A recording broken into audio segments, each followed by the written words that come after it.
But firstly, thank you all very much for joining us this evening. I'd like to welcome you really on behalf of the Craigavon Historical Society.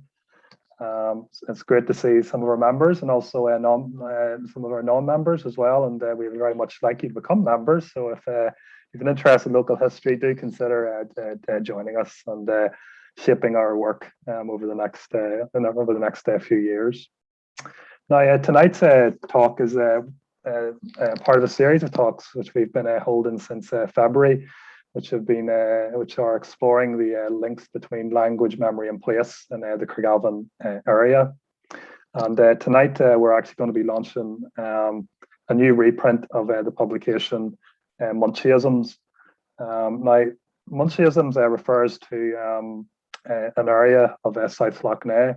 And I'm just going to go through a wee short presentation here just to orientate ourselves to those who may not be as familiar with the area. So firstly, you'll see the wee image here, which is of the Banfoot Ferry.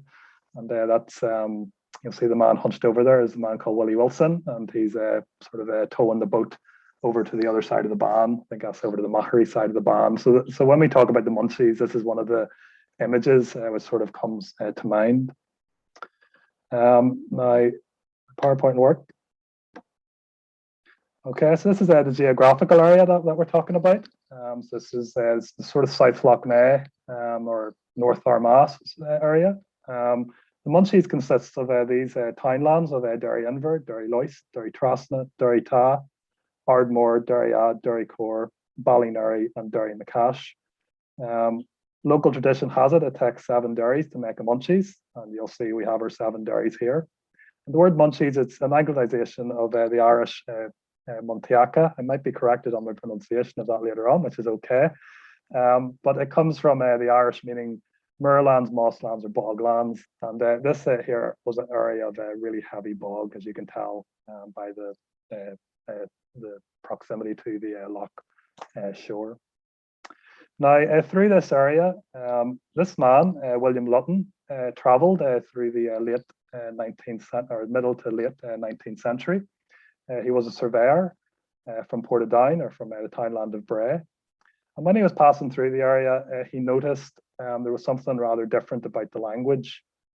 People spoke a little bit differently, and he decided that it would be worth recording the words in a manuscript format. And I'll just mention there he's pictured with his wife there, of course, Jane Lutton. So over a number of years, William Lutton compiled together the words from the Munchies, and these are some of his original manuscripts here. And you can see he went to a great deal of effort to not only note the word, but to give a very precise meaning to that word. This is from the manuscripts still in the Lutton family's hands today. When you look sort of down just those words, you'll see some of them. There's a couple that are still familiar and that are still in use. So I'm looking there like Lonan, for example, meaning a narrow lane, stodge, gruel, pudding, made more thick and stiff than usual. So we've all heard of, again, stodgy dinners.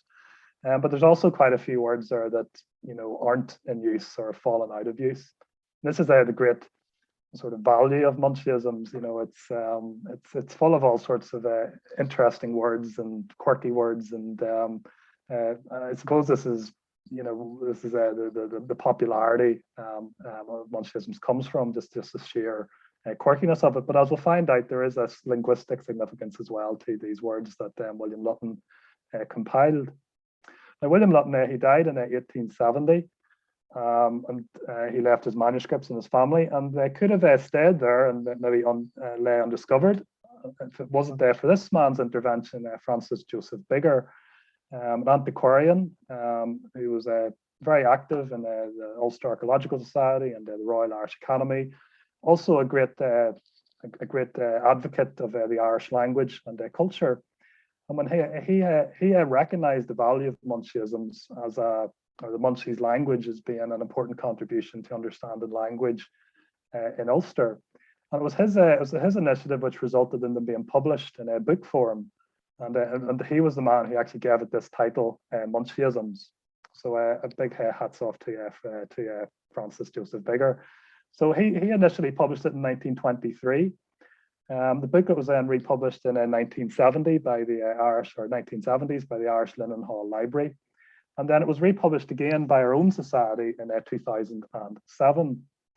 Now, we have since been out of copies for some time now. As I mentioned, the booklet is very popular. It's a very popular gift, actually, particularly at Christmas, particularly for family abroad, because it feeds into this whole idea of Northern Irish and these sort of the words of, the words of our wee country, as it were. It's always a very popular publication, but thanks to funding from the Community Heritage Fund, which was distributed by the Department for Communities, we've been able to get a new reprint, and which is now available to purchase from Dan & Crafts in William Street in Bergen, and also in JTR Jewelers in Castle Lane. And you can also order copies off our website.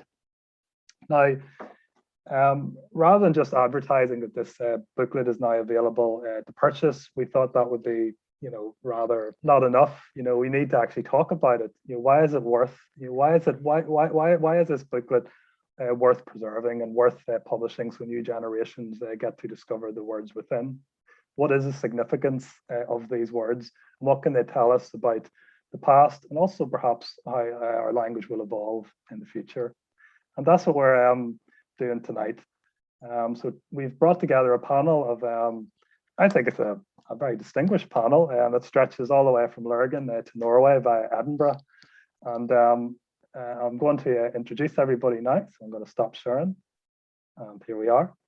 So first on our panel, we've got Karen Corrigan, a professor and director of linguistics at the university. Karen is I'll use the word expert in modern Irish, particularly Ulster Irish, as well as in English. So medieval, would it be medieval English you'd be an expert in? Would that be fair, Karen? Middle English and early modern English as well. So really from kind of about the 12th century up until to the present day, really. Okay, excellent. No, that's very impressive to be able to say that. That's how it is, and look forward to hearing your knowledge. We're also my parents weren't impressed when at university I told them I was going to be studying linguistics in Old and Middle English. They both said to me, "Why would you want to be doing that?" Well, I think so. See, I've made something of myself finally. Oh well, I think you're at the right audience today who'll appreciate it. So, and, we're also joined by Carolina Amador-Moreno, associate professor of English linguistics at the University of Bergen in Norway. And Carolina has also been doing research on correspondence between immigrants and their families in Ireland. So a very, very interesting field of study, and look forward to hearing as to how you got involved in that and the insights that can provide. Also, we're joined by Dr. Ian Malcolm, a Lurgan man, an Irish language teacher at Stramillis University, an advocate of the Irish language, and also an author of the book, Towards Inclusion, Protestants in the Irish Language as well, which, of course, as we all know, is quite a hot topic here at the minute in Northern Ireland. So I'll be interested to get your perspectives too. And also, of course, our own society's Jim Conway. Jim is a local historian. He has a great connections to the Montiaghs, and will, I'm sure, have a lot to say as well about the language of the area. So thank you all for joining us. And I think we've got such a range of experience here that it should be a very good conversation. We have Newcastle. Just to note, if you're watching out there as well, you can participate in the conversation. You can send us a question via the Q&A button, which you'll see at the bottom of your screen, or via the chat tab. Just click it, type in your question and press enter, and one of us will pick it up. Or if you'd like to join us on the screen, you can raise a virtual hand. So you'll see a little hand at the very bottom of your screen. Just click that. We'll see a hand come up here, and then we'll bring you into the room with us if you'd prefer to participate that way. So I think that all being said, we'll get stuck into it. I should just point out, this is the newly reprinted Montiaghisms. I don't think you could have seen it because I forgot the PowerPoint was up. So, yeah, it's a shame to do a champagne or something to click. But Karen, I'm going to sort of start with you. I'm going to put you in the spotlight to begin with here. As I mentioned, you're a linguistics, you're a professor of linguistics. And I'm just wondering, how did you get involved in the field, and what would have been your sort of first exposure to Montiaghisms, or to this sort of this sort of dialect of North Armagh? Yeah. So there's my title for tonight, in honor of what we're talking about. And I suppose this is me. I did say that I was from Armagh City, but I have to tell you that I was actually born in Lurgan, because that was where the maternity hospital was. So Jim was very happy about that, obviously. And I suppose I was a child of the 60s, and that's why I was born in Lurgan, because there was no Craigavon area hospital at my time. And one of the things that I suppose was important during that phase of my life was that not only did I get exposed to local accents and dialects, so like the ones of North Armagh that I was familiar with. I had my dad's cousin who lived in Lurgan, and I had various other people who I knew from that area. But also, of course, this was the 60s, and it was moving into the 70s during my kind of teenage years. And I actually was in a situation where there was very little to do, because we were in a kind of curfew, because it was in the middle of the Troubles. And so because of that, one of the things that me and my sister used to love to do was watch TV and have contests with one another about how to mimic the accents of who we heard on TV, who was using a particularly funny American accent that we didn't particularly like, or a British accent, and who could do it the best, who could take off that person the best. And I suppose what was interesting to me, and another reason why the Troubles, I suppose, was kind of one of the ways in which I got into language and linguistics, was that suddenly you were surrounded by people who didn't speak Northern Irish English. So you'd stop at a checkpoint and you'd hear a Scottish accent. You'd stop at another checkpoint and you'd hear somebody from Cornwall, or you'd hear somebody else from Tyneside or from Liverpool. And I was beginning to be surrounded by a whole series of new varieties that I'd never come across before. So for me, the Troubles was kind of like the beginning of an experiment in my head about, can I decide where that person's from? And what is it about that person's accent that makes me know that they're from Liverpool, or makes me know that they're actually from the southeast of England? Why do I like some of those accents better than others? Why have I been acculturated to think, do you know what? I really hate that kind of Cockney accent, but I really like that Scottish one. What's that about? And is that to do with my identity or their identity, or what's it all about, basically? So that's kind of where I'm coming from. Okay, excellent. Yeah. And so that's you as a little baby there as well. Good to see. So it is. And just Montiaghisms, growing up in Armagh, was that something you were aware of, or is that something that came later in your career? I mean, was there any sort of awareness of even of that word? No, the first time I ever came across that word was when I was doing my PhD at University College Dublin. And I was working on Northern Irish English, but from a particular perspective. I was looking at how it had changed over time by comparing actually not North Armagh English, but South Armagh English from the 1940s to the 1970s. And as part of that thesis, I decided what I would do is I would look at every single thing that was ever published on any aspect of Northern Irish English. And one of the first things that I looked at was Lutton. And I looked at Lutton, I looked at Patterson, I looked at the work of Bigger, I looked at all of these, I suppose, grandees of my field. And I examined, how did they describe the variety? What did they call the variety? Why did they call it that? Was there anything in their accounts that would give me an insight into how language changes, or whether there were any differences between males and females, or was it the case that everything I was trying to hear in Northern Irish English developed from Irish? Did it develop from older forms of English? older forms of Scots. How did it tick, basically? So that's where I first came across the term, and that's where I first came across William Lutton. Yeah, and it's good to hear you actually mentioning Lutton in those terms with all those figures there, that this was, I guess, is important work. You know, it's not just trivial. Very important work. Very, very. Because in a way, it was one of the first glossaries of the dialect. And what was quite interesting about his work, as opposed to some of the other work, like people like Patterson had produced, was that it was quite descriptive.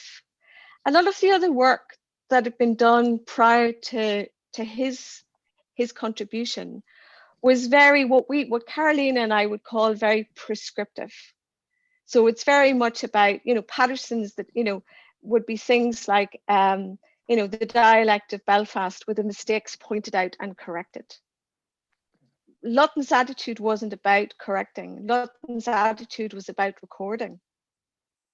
Yeah, so how people spoke. Yeah. Yes, exactly, and not having a judgment on it, because a lot of the, if you think of, great dictionary makers like Sheridan, for example, one of the things that's really important about his work is that it's all about teaching a lot of Irish people not to sound like Irish people, but to actually sound like their sort of standard English. Yeah.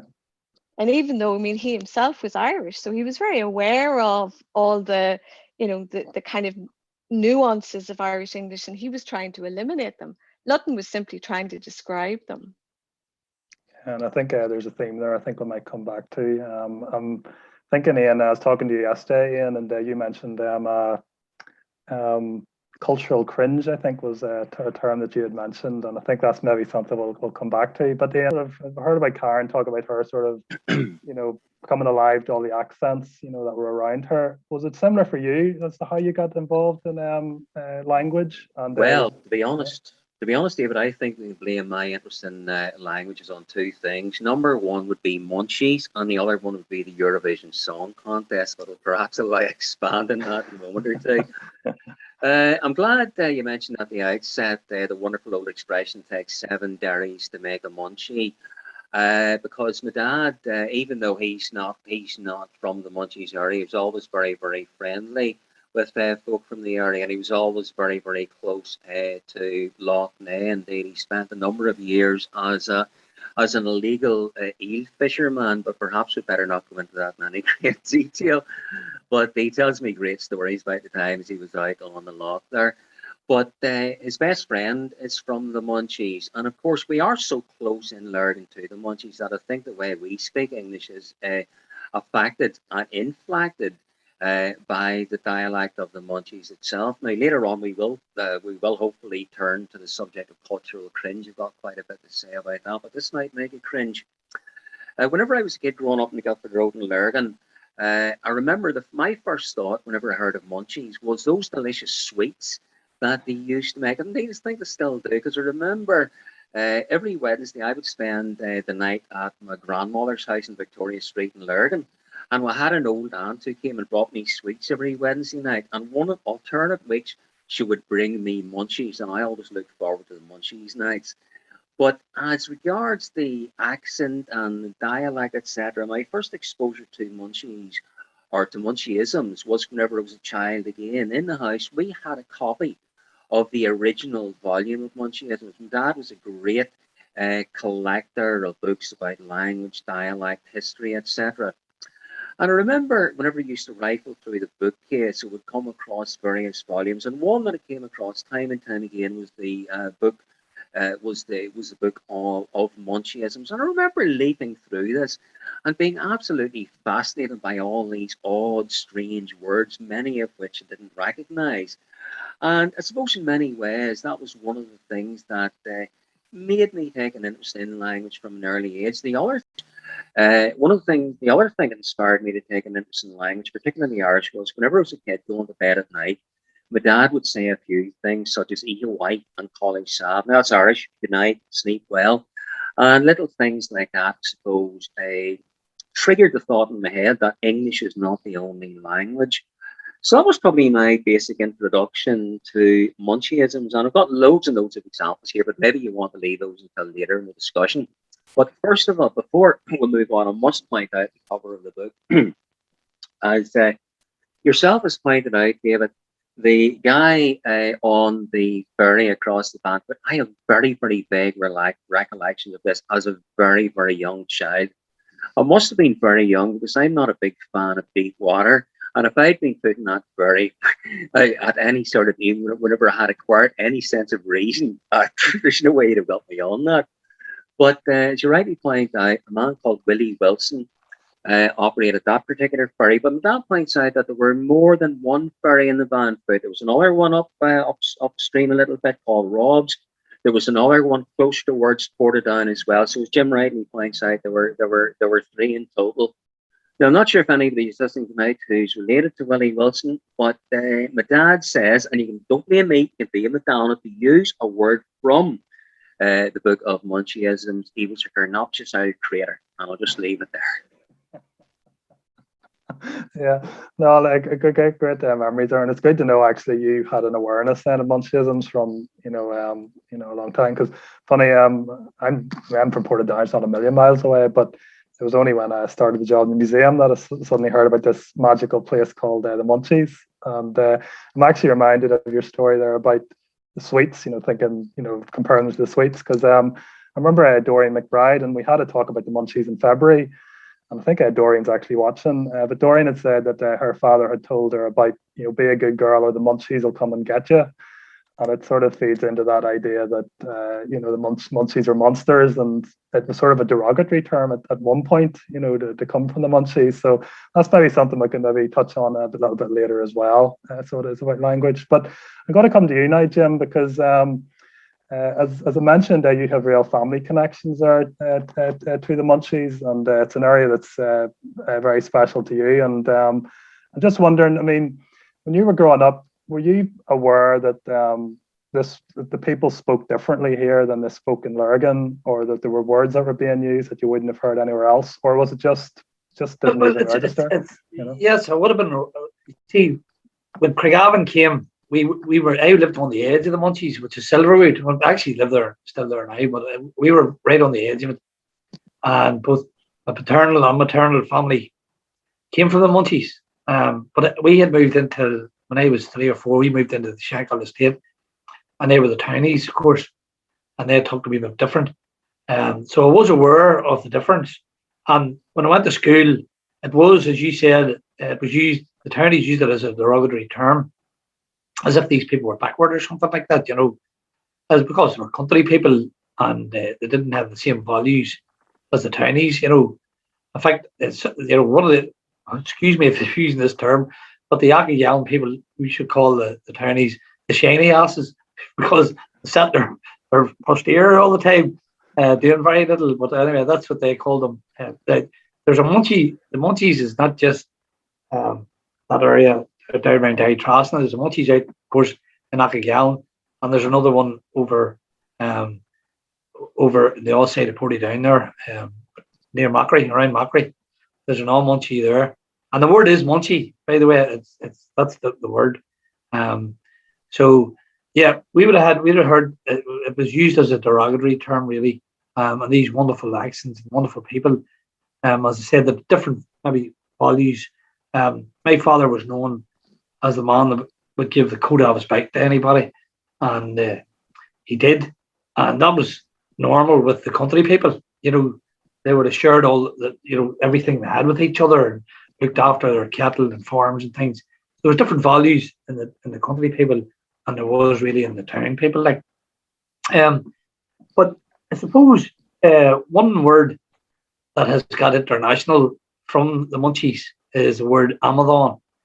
And of course, it would be a word that evolved from maybe a Gaelic word, Amadon. And that word, most people probably don't recognize it, but it's in, the Disney Mary Poppins. And the little fox in Mary Poppins, of course, is Irish, the Disney Irish thing. But when he looks back at the redcoats that's chasing him, and Bert, who has been based on A.E. Russell, he rescues him, and he looks back at the redcoats and he shouts, Amadons. So it's a Munchie word, and it has crept into international fame, really. But most people miss it really when they're watching the film. Yeah, and Jim, that sort of reference there, Dave Russell, just to people who may not know, he was born in Bergen, and he became a very famous writer, journalist, statesman, really, in Ireland during the late 19th, early 20th century. And he sponsored a lot of writers, didn't he? And Pamela Travers, who wrote the Mary Poppins story, he pretty much helped launch her career. And so there's a possibility that word may have crept in from George Russell. Is that? I would imagine so. Yeah, that's where I would think it came from. Yeah.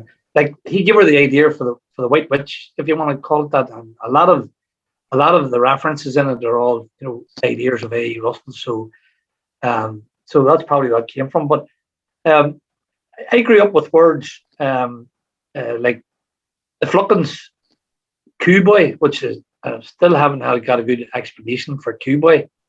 And my problem was I thought that everybody knew these words, but there were Munchie words, and the townies maybe didn't just know them as well as that I would have recognised them. But there was one word, and it's still a strange word, that I thought was just to this area, but I recently found out there online that a lot of people in Ireland use that word north and south even. I thought it was just a local word to Lurgan, which is cat. Use the word, if something's not good, oh, that's cat, Now, I'd love to know, I have an explanation for it. There was an early Gaelic sport called cat, and it was played in the British Army, and it evolved into cricket. So the word cat was the name of the pitch, really. And so I think that's where the word may have come from. But it's interesting that cricket evolved from a Gaelic game, So so there's all words that the townies would have used that were, I suppose, were Munchie words. And the words like packle, if you were very awkward, especially at football or something like that, they called you a packle. But I grew up with words like the racky, quilt, and I really haven't got to the bottom of quilt. They would have said you quilt you, like a derogatory term. Don't know where that comes from. And we also have a word in Shankill area of Lurgan, which causes a lot of controversy, which is the word brigget, but it was pronounced as the brigget, describing an area. And there's a little stream that runs through it. It's called the Pound, and I believe that the original name for that stream was the Brigget. But other people have said that it comes from an Ulster-Scots word for a small bridge. Though it's my belief, Ian might be able to enlighten people with this, that Lurgan was an English town, and there was never a big influence of the Scottish into it. And in fact, the area where that Brigget came from was always called the Irish town. So I can't understand why it would pick up an Ulster-Scots word, So that's... you've covered a lot there, Jim. Actually, there's a couple of themes there I'd like to return to, because that whole idea of the English and Scottish settlers' influence on language, I think, is quite a big one, actually. So it is. And see Ian just holding up his hand there. Sorry. Yeah, just one of the folks in the audience has raised the point. I was going to make it myself as a follow-up to what Jim said there. Yes, the word cat, meaning something bad or terrible, is common all over Ireland, and there is another version of it which is very, very common. And again, another friend of my dad usually very, very fond of saying this. If something was bad, it wasn't just cat; it was cat melogian, and I can't for the life of me work out where the melogian bit comes from. And that's interesting. That's actually good, because there's this whole issue about how unique Montiaghisms are to the area, and to what extent are there other examples throughout Ireland. And I'm going to come to you now, Carolina.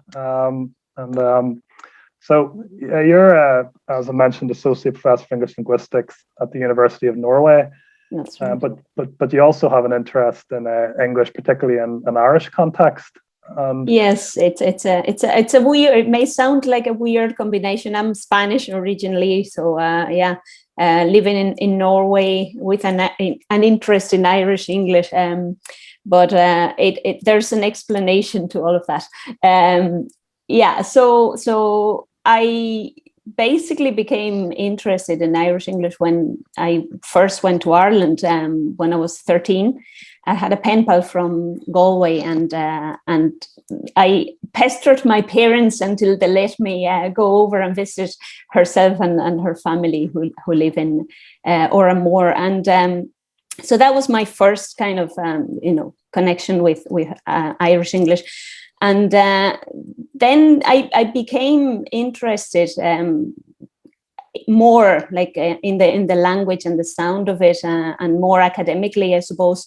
When I was in Coleraine, I was a student in Northern Ireland at the University of Ulster in Coleraine. So that's when I kind of became more, as I said, more kind of academically oriented towards Irish English in general. The sound of Northern Irish English was different to me as well as a foreigner. So that was very exotic, very different from what I would have learned at school. And then I started kind of working on different essays and different assignments that I got while I was a student there. And then I did a thesis on a PhD thesis on Patrick Mcgill, the work and the language of Patrick Mcgill. So that's what kind of brought me deeper into the study of Irish English as such, and then emigration and all the rest.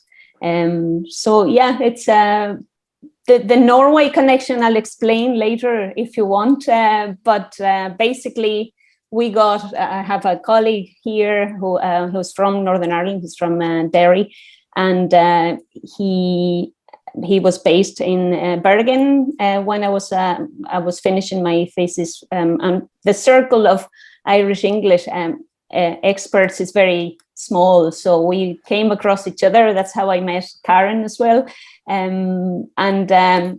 Basically, he was interested in putting together a project on Irish immigrant letters. So because I had been working on immigration and the work of Patrick Mcgill and all of that, he mentioned, we should be looking at Irish immigrant letters because nobody has done that, and we could look at the evolution, the development of the variety through these immigrant letters. So we went along and we applied for funding. We got the project in 2012.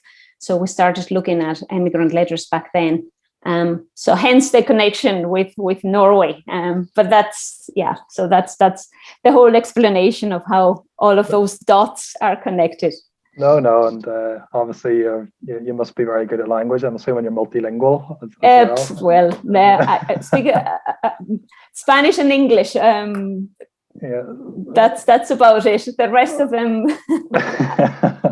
I've learned as I could, as well as I could.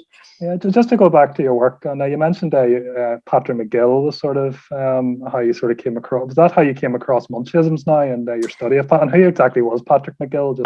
Patrick Mcgill is a writer from Donegal, from Glenties, and he left. Well, he emigrated to Scotland, but before he did that, he was hired around the time when he was 12.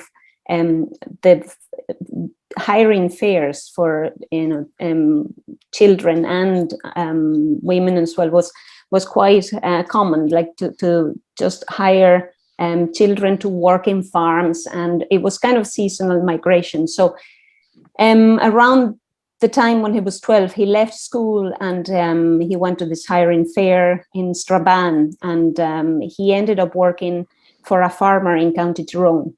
So the reason I came across Montiaghisms, first of all, as Karen mentioned, there was a copy of it in UCD, and I can't remember exactly, was it in UCD as a visiting researcher that I first came across it when I was working on Patrick Mcgill, or before that when I was in Coleraine as an undergrad student. But what happened was I was looking at all of the different glossaries that Karen mentioned as well.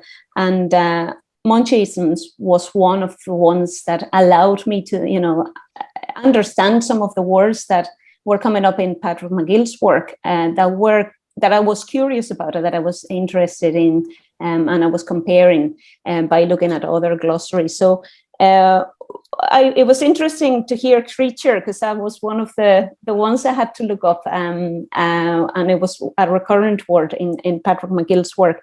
But then there were others. I made a list of the ones that were relevant. Clabber was another one. Clout, to refer to a blow or a slap. Dunt. There are a lot of words related to hitting in Patrick Mcgill's work, and of course in the glossary of Montiaghisms as well. Oxter was another one. Shog. So all of these words were interesting, and the fact that they were actually listed here was interesting, because it was a close enough area to where he had been working, first of all. Then he emigrated to Scotland, as I said, and some of these words, or some related words, were also used in Scotland. So the kind of the connection there was interesting as well. How did those words get to Scotland? Did they actually travel with emigration from Donegal and emigration from the area, from the Northern Irish, different areas where these people moved around? So all of that was really interesting. But not just words, there were expressions as well, like to think long, which was something that I hadn't come across before. And when, of course, you look at it literally, you think, well, what's this? They're thinking long, what?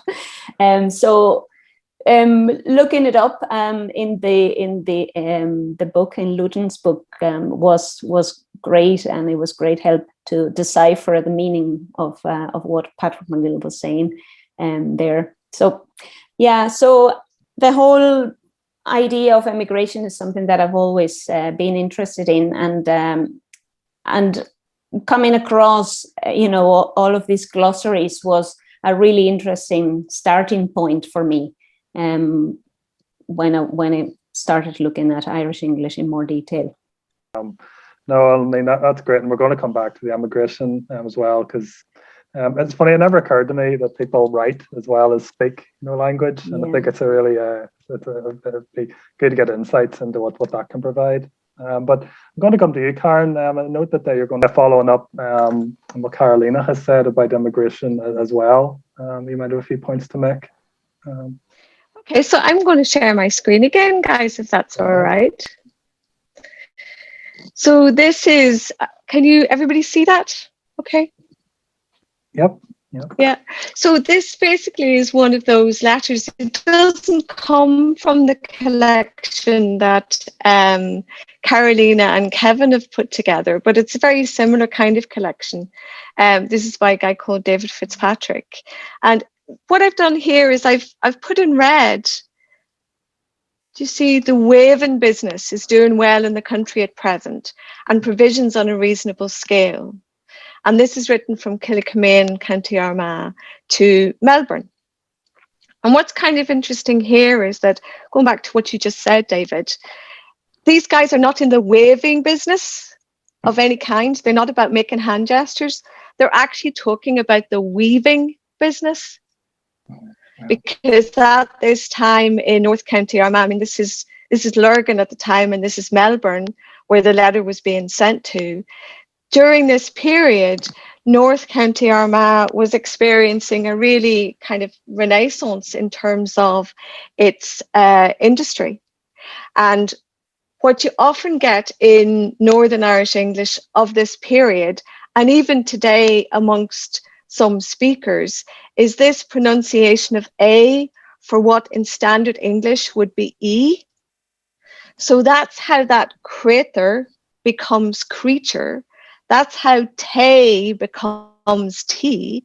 It's just a very old-fashioned pronunciation that kind of hangs on in Northern Ireland. It happens a lot in colonial contexts more generally, that older pronunciations stick around when they change and go in all sorts of different directions in the country where they started off in, essentially. And you can see this here in this extract from Alan Bliss, who he was actually, he started out as my PhD supervisor for my thesis.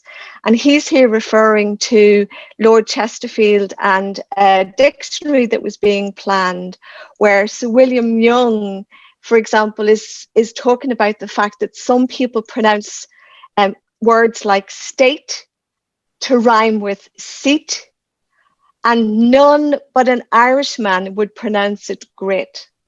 So he, in effect, is basically saying that for a lot of Irish people, it's grit, sit, and state, that they all actually rhyme with one another, just in the same way as we do tea and tay. And what's kind of interesting is that if you look at Australian English of the period, again, there's a very well-known song called Botany Bay. And you notice if you look at these lines from it, that bay is actually rhyming with sea here. So in fact, what's being pronounced in all likelihood is make ready for say, there's room for you all about Botany Bay. It's not sea at all. So it's exactly the same vowel. And what has happened is that we have this old pronunciation, and lots of dialects have moved on. They've moved into a different pronunciation where that A has become E. And that's why these letters are absolutely fascinating, because people often wrote as they spoke. So it allows us to actually delve into the letters to see what historical Irish English would have actually sounded like. So that's kind of all I wanted to say. Yeah, well, just following up there. I mean, that's very interesting there. But you mentioned this Irish English, and I just wonder if you'd be able to maybe provide a wee bit of insight into, I mean, what exactly that is. Indeed, actually, what I mean, one of the things that I always notice when I look at Montiaghisms is when you look at the title, it's Ulster dialect words and phrases, and it's this word dialect. It might be quite handy just to differentiate what's a language, what's a dialect, you know, what's an accent, and I'm just wondering, is that something you'll be able to explain, and actually how that would have changed in Ireland, you know, over, you know, the last, well, maybe since the plantation, I think. So, yeah. Oh yes, I do. So you asked me the question, I'm going to give you the answer. So what is language? Well, here's a handy little definition. It's one example of a system of communication between humans. So you can see the little Spaniard, there's Carolina saying, hola, okay. And in fact, for people who are not like Carolina at all, who only use English, we technically in linguistic terms would describe them as monolinguals, knowing only one language. People like Carolina who've got English and Spanish, we would consider to be bilinguals. But in fact, the norm, and it may not seem like us to be a norm, but actually if you look in global terms, most people actually know 2, 3, or maybe more languages. They're multilingual. Whereas we almost feel proud of the fact that we simply have a dialect of one language, and that's as much as we know. And, you know, what is a dialect? Well, again, if you look at the PowerPoint here, a dialect in our terms, in linguistic terms, would be a variety of language spoken by a group of people in a particular place. So you can see how the Montiaghism group of people has a very particular dialect. And what we have to bear in mind as well is that dialect and accent are not the same thing. And in fact, an accent has nothing to do with a dialect. A dialect is about words. So it's about Lutton's glossary, and it's about grammar. In fact, if you're thinking about accent, that's a distinctive way of pronouncing a language, especially when associated with a particular country, area, or social class. So if we're thinking in terms of different accents of Northern Irish English, generally they're divided into 3 different types. So if you look at this map, there's the Ulster-Scots region in the north and the east, and also over here to the west, but still in the north. Mid-Ulster English accounts for most of the rest. And then there's this little area in the southern counties and also north of the Republic of Ireland counties that were once part of the historical 9-county province of Ulster. That's South Ulster English. And the reason why they are like that today is exactly as you were saying, David.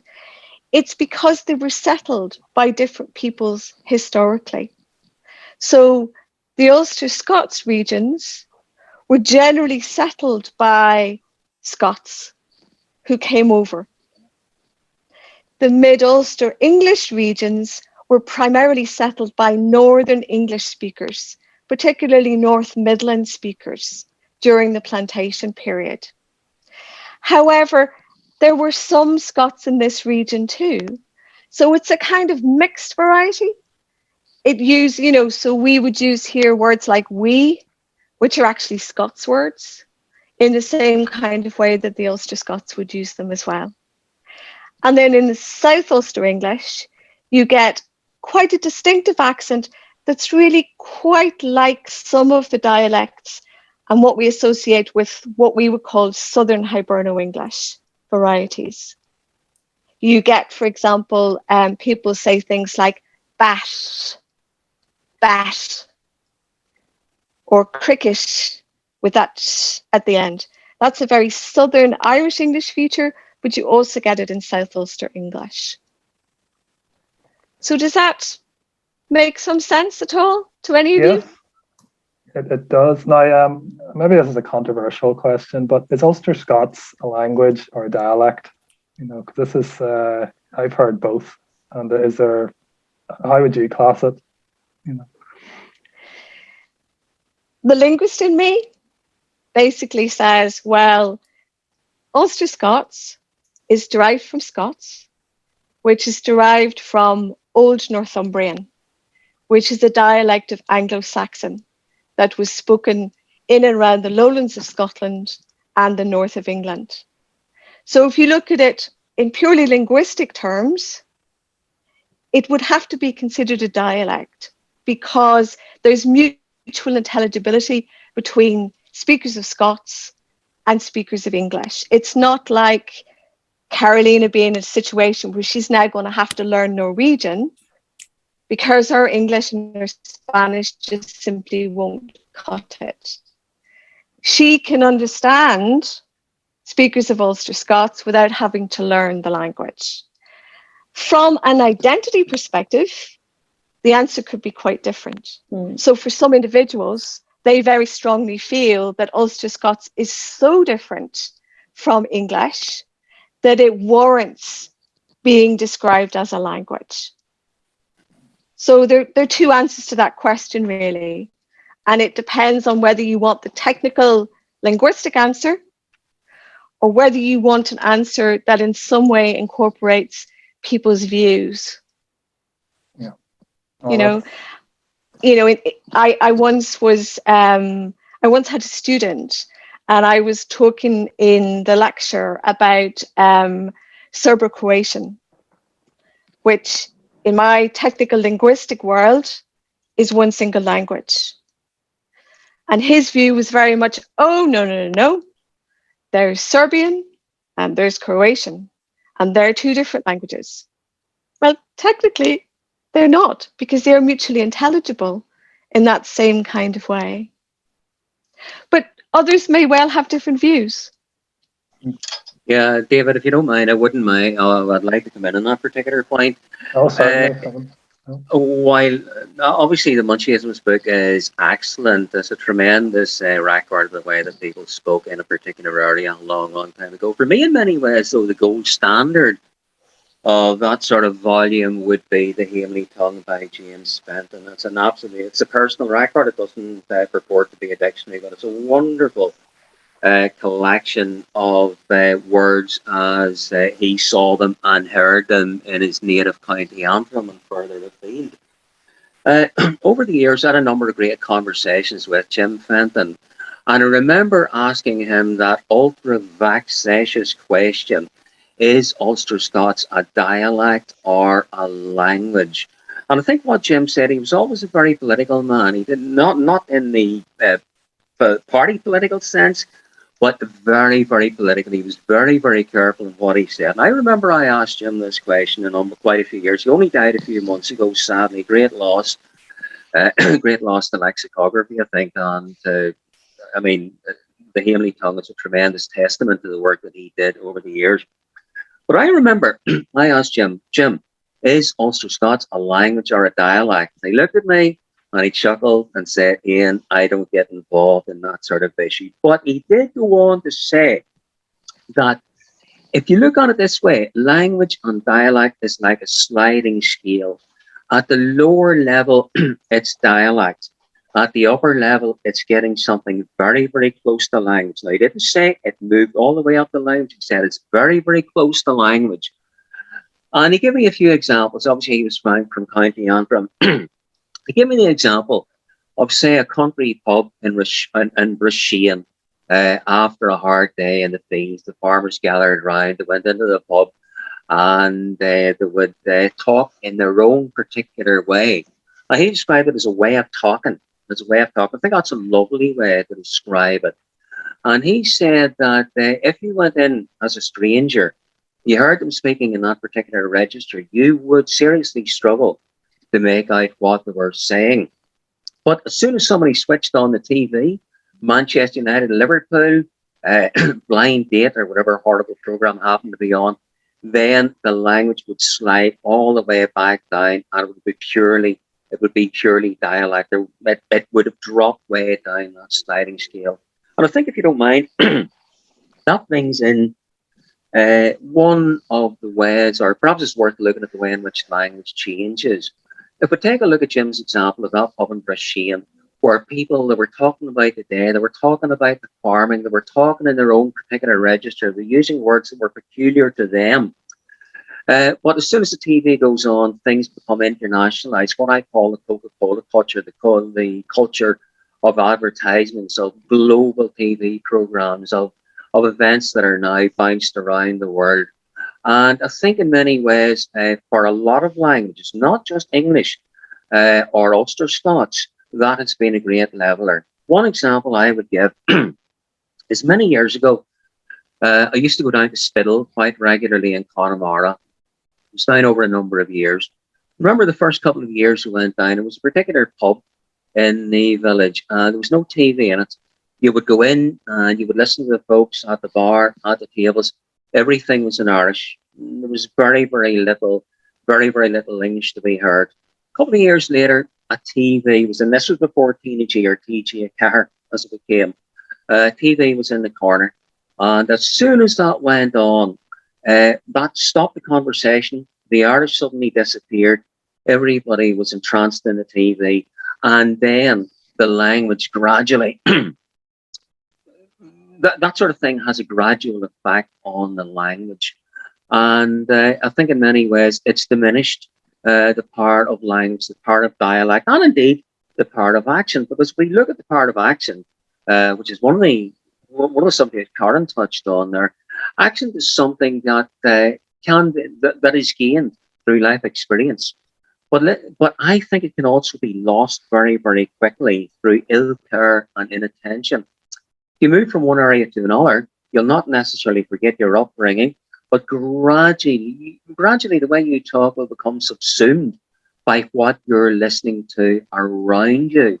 And an example that I might give you there would be some of our local entertainment and sports stars, and I may be using the term slightly loosely whenever I mention Girls Aloud singer Nadine Coyle. She, of course, has a Derry stroke. I better be politic here myself, like Jim Fenton. She, of course, is from Derry stroke Londonderry. And the Derry accent can be one of those things that you love or loathe. Personally, I love it. But since she went to America, that woman, I can barely listen to her now. Graham McDowell, the golfer, is another guy who's completely gone in that same in that direction. Again, I can't stand to listen to him. And I note with alarm that our own Rory McIlroy is gradually moving in that horrible, baleful, doleful direction as well.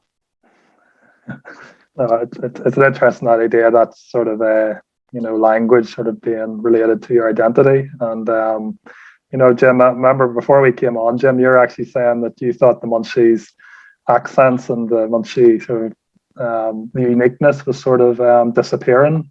Yeah, it's disappearing. It was a beautiful, beautiful accent, and unfortunately, it's largely gone. As I said to you, my sister, who actually lives in the Munchies, and a young fellow watched TV, but he was Chelly's now, 20s, I think, and he watched it that much. He was on, the school around the corner, and it actually embarrassed me because he was on the school around the corner, and he was speaking with an American accent. That's what I'm going.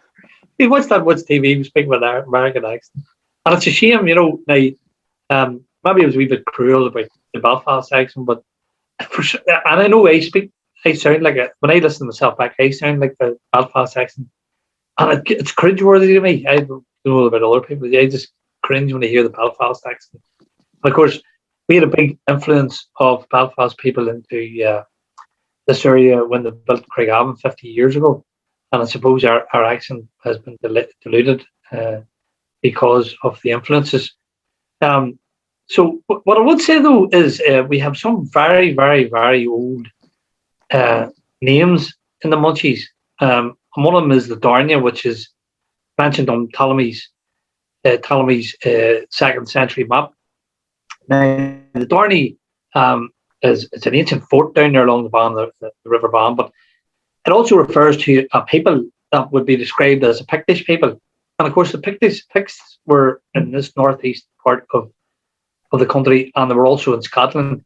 So there's always been a language that was transferred between the two places. So I don't have a problem with Ulster-Scots. I love Ulster-Scots. I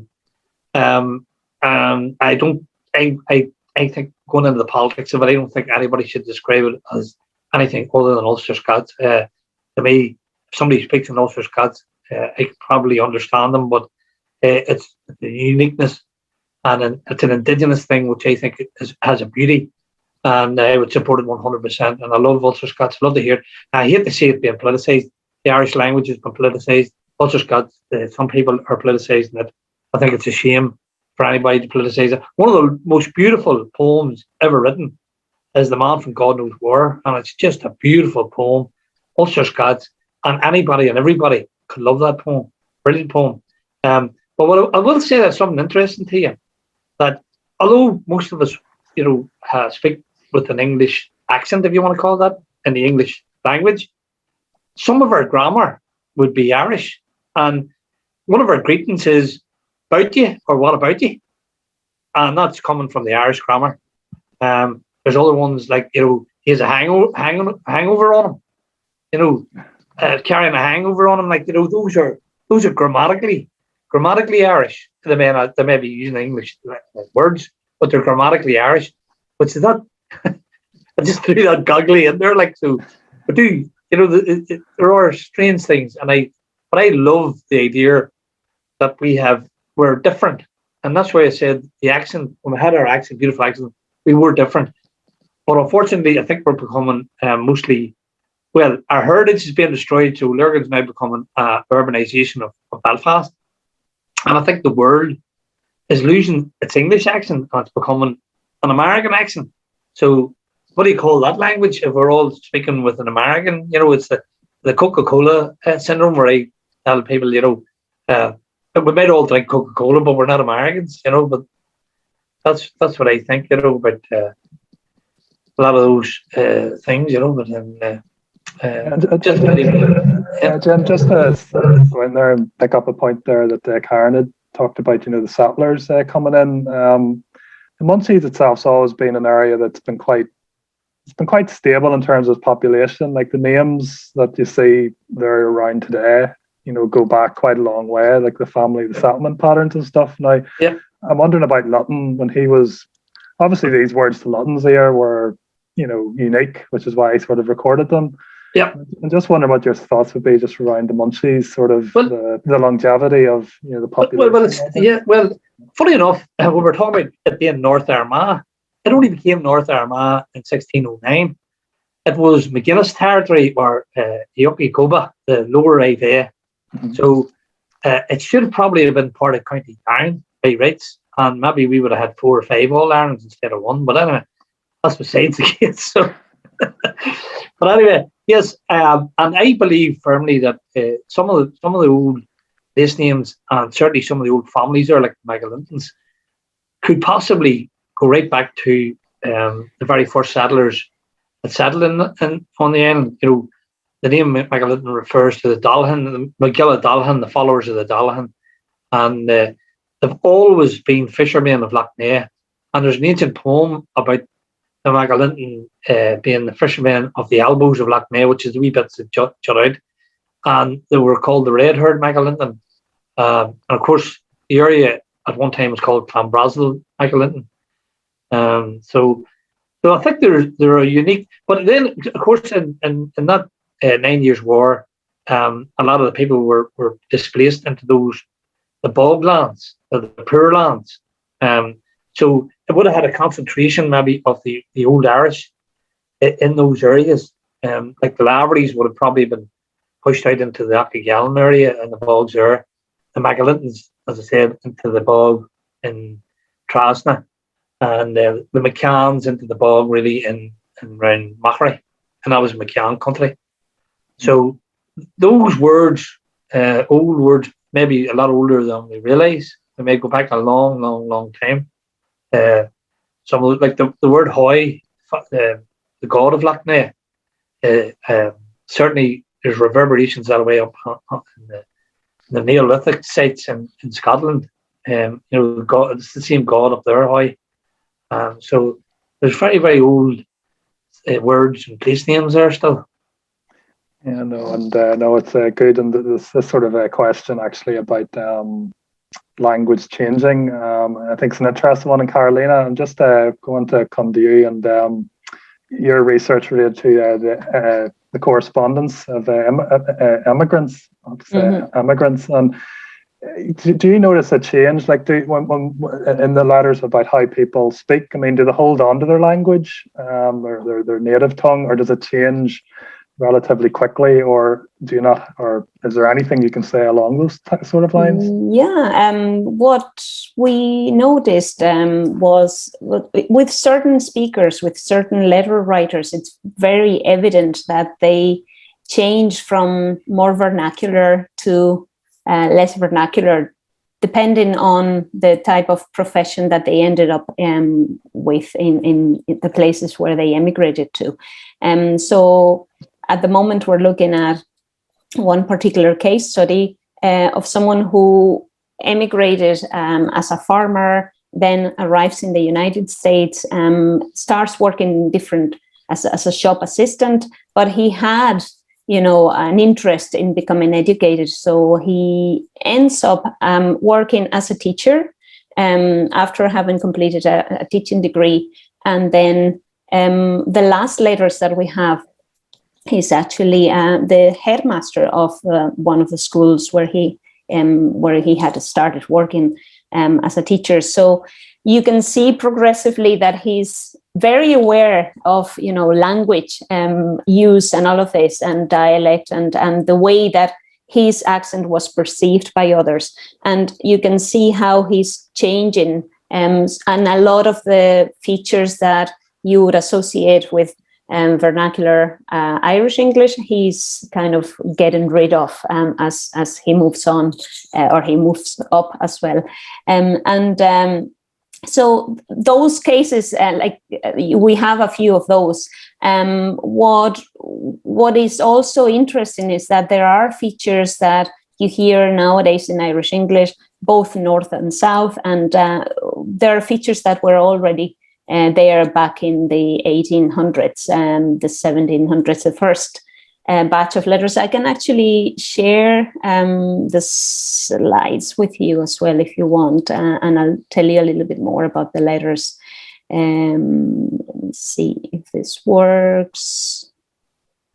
Can you see Yeah. the presentation there? It's gone now. I don't know. Oh no, I can See it. it. Yep. So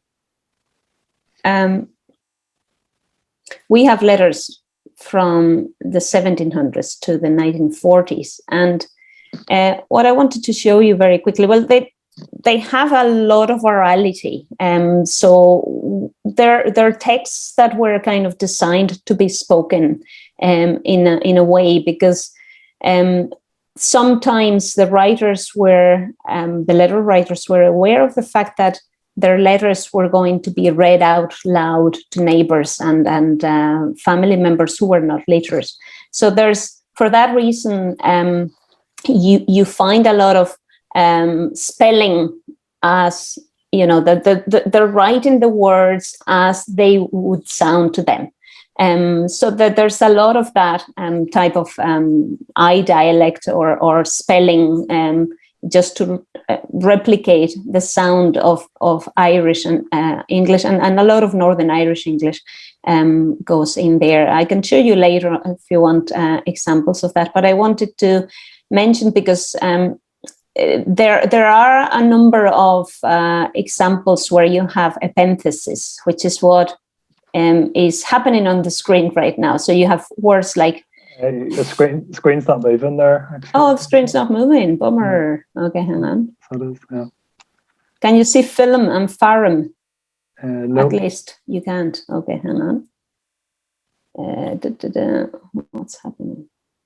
Okay, that's it. Yeah. Yeah, maybe I'll have to share it in a different way. You see now without the actual presentation, but Oh no, we can see it now. You can see, yeah. So, and I'll move this away.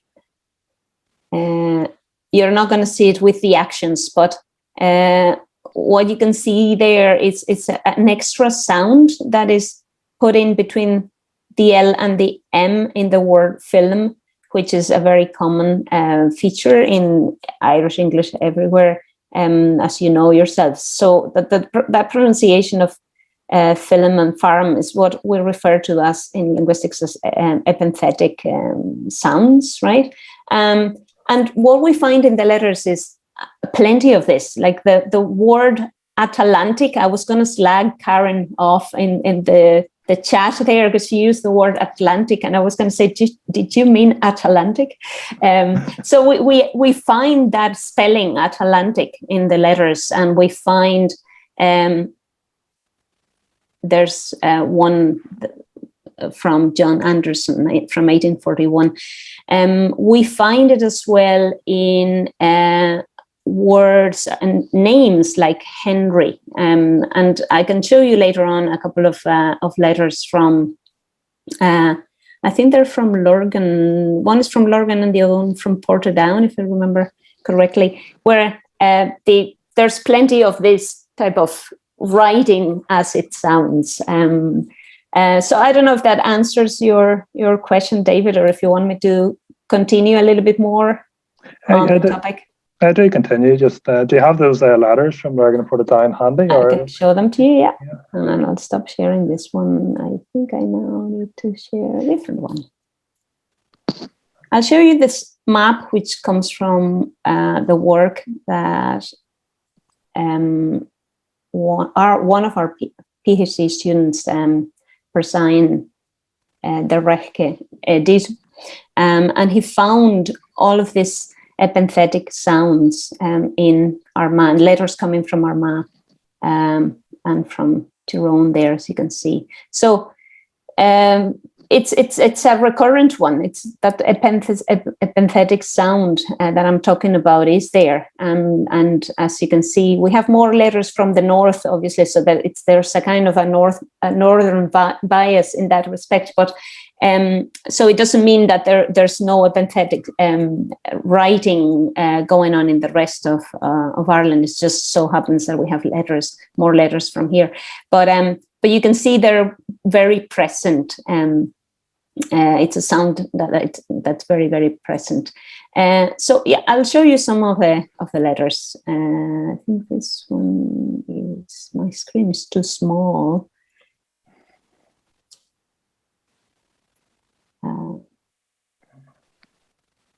Can you see this one? Yes, yeah. I don't know how big you can see it, but hang on. Yeah, that's great, yeah. Okay, so that we've mentioned to Logan there, but this one is actually from, so someone based in Canada, writing to someone in County Down. You can see that they sometimes they hesitate as to, you know, whether they have to write they or the. Sometimes world is an example of that epenthetic sound that I was talking about there as well. And then sometimes sounds like this, shouting, they don't know whether it's a CH or is it an SH. So there's plenty of insecurity, so to speak, because a lot of the times this is what it sounds to them, and they're not, many of these writers were not necessarily educated. So we have a lot of this type of spelling as it sounds to them. I can show you another one with similar features. And this is here.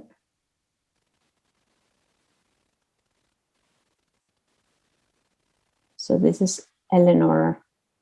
I'll try to make it bigger. Better? Yeah, that's grand, yeah. Yeah.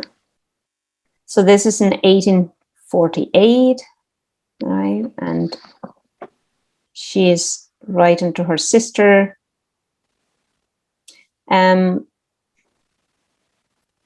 What we can see is she doesn't know sometimes how to spell then place names, for example, the word fatigue, right?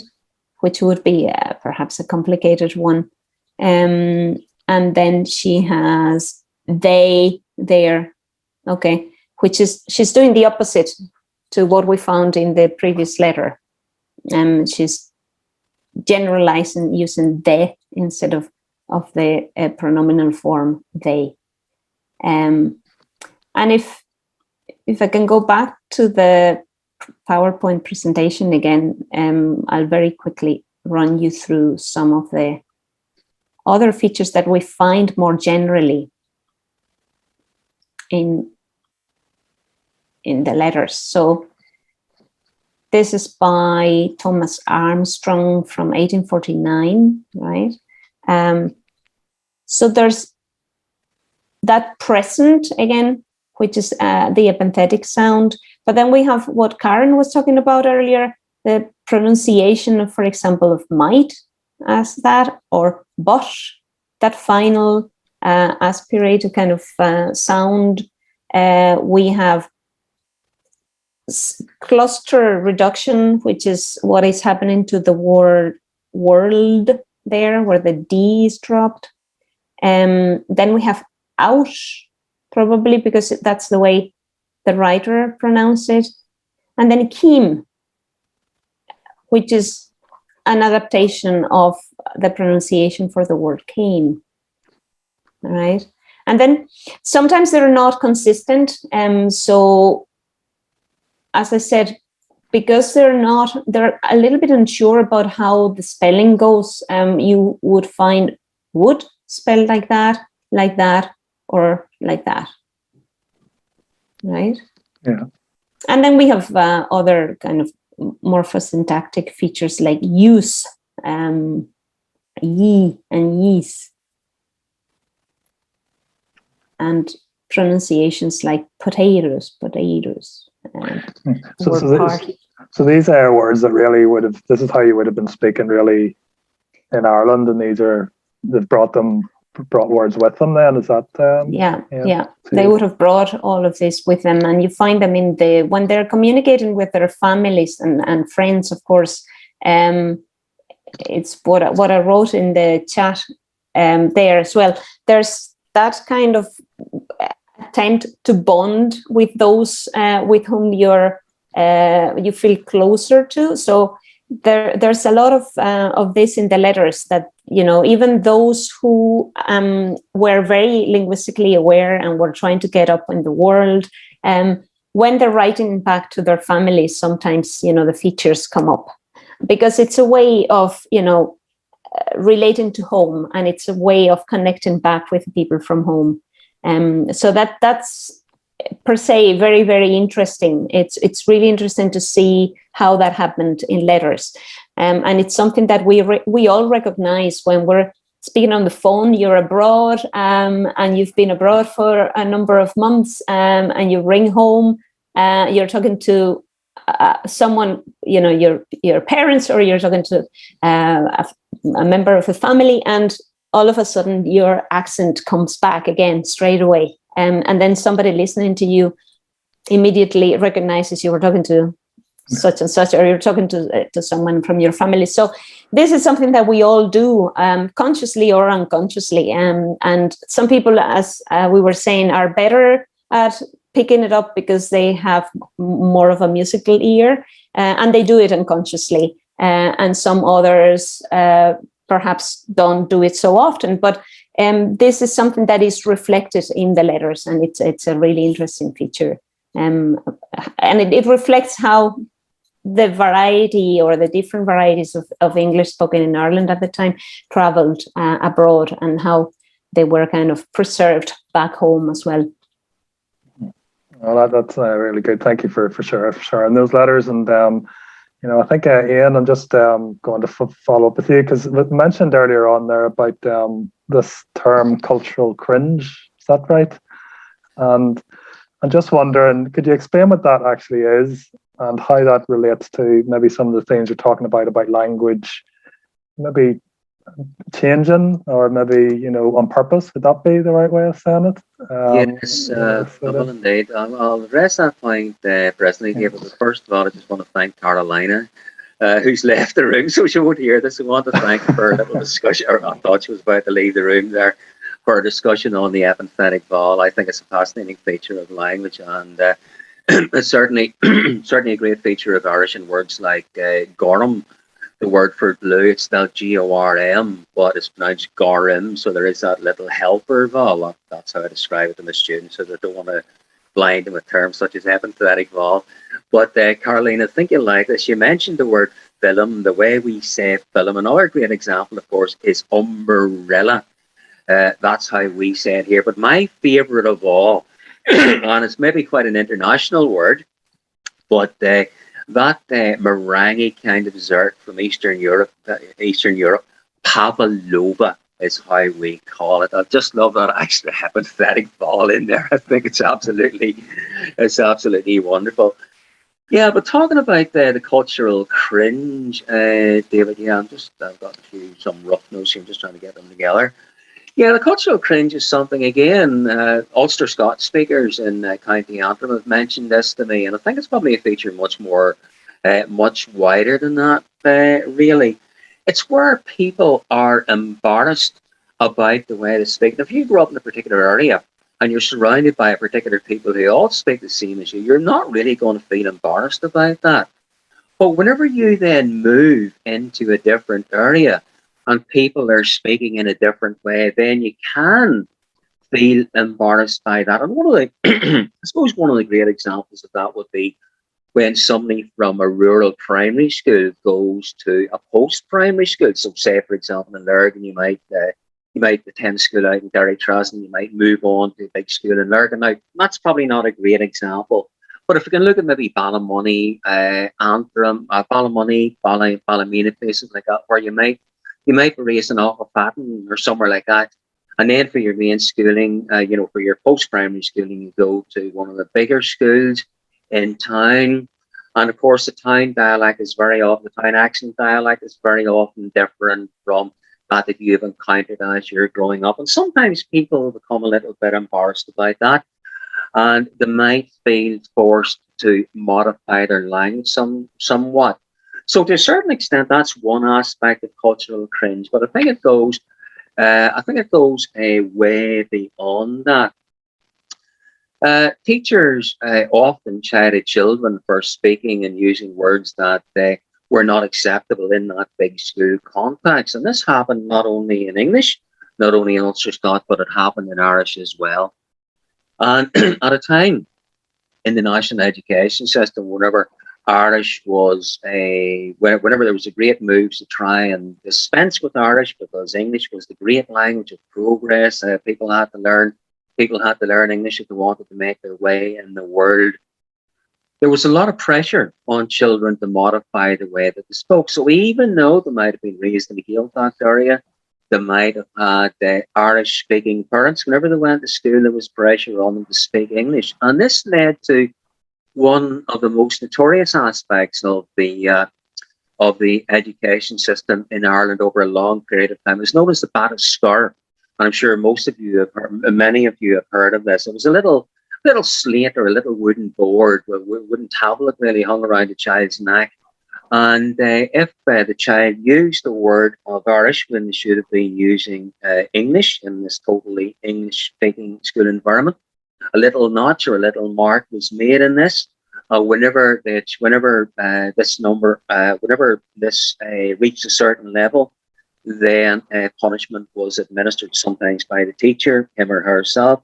Sometimes it was expected to be imposed by the parents themselves. So that's an extreme example of it. But people sometimes do feel uncomfortable if they move into an area.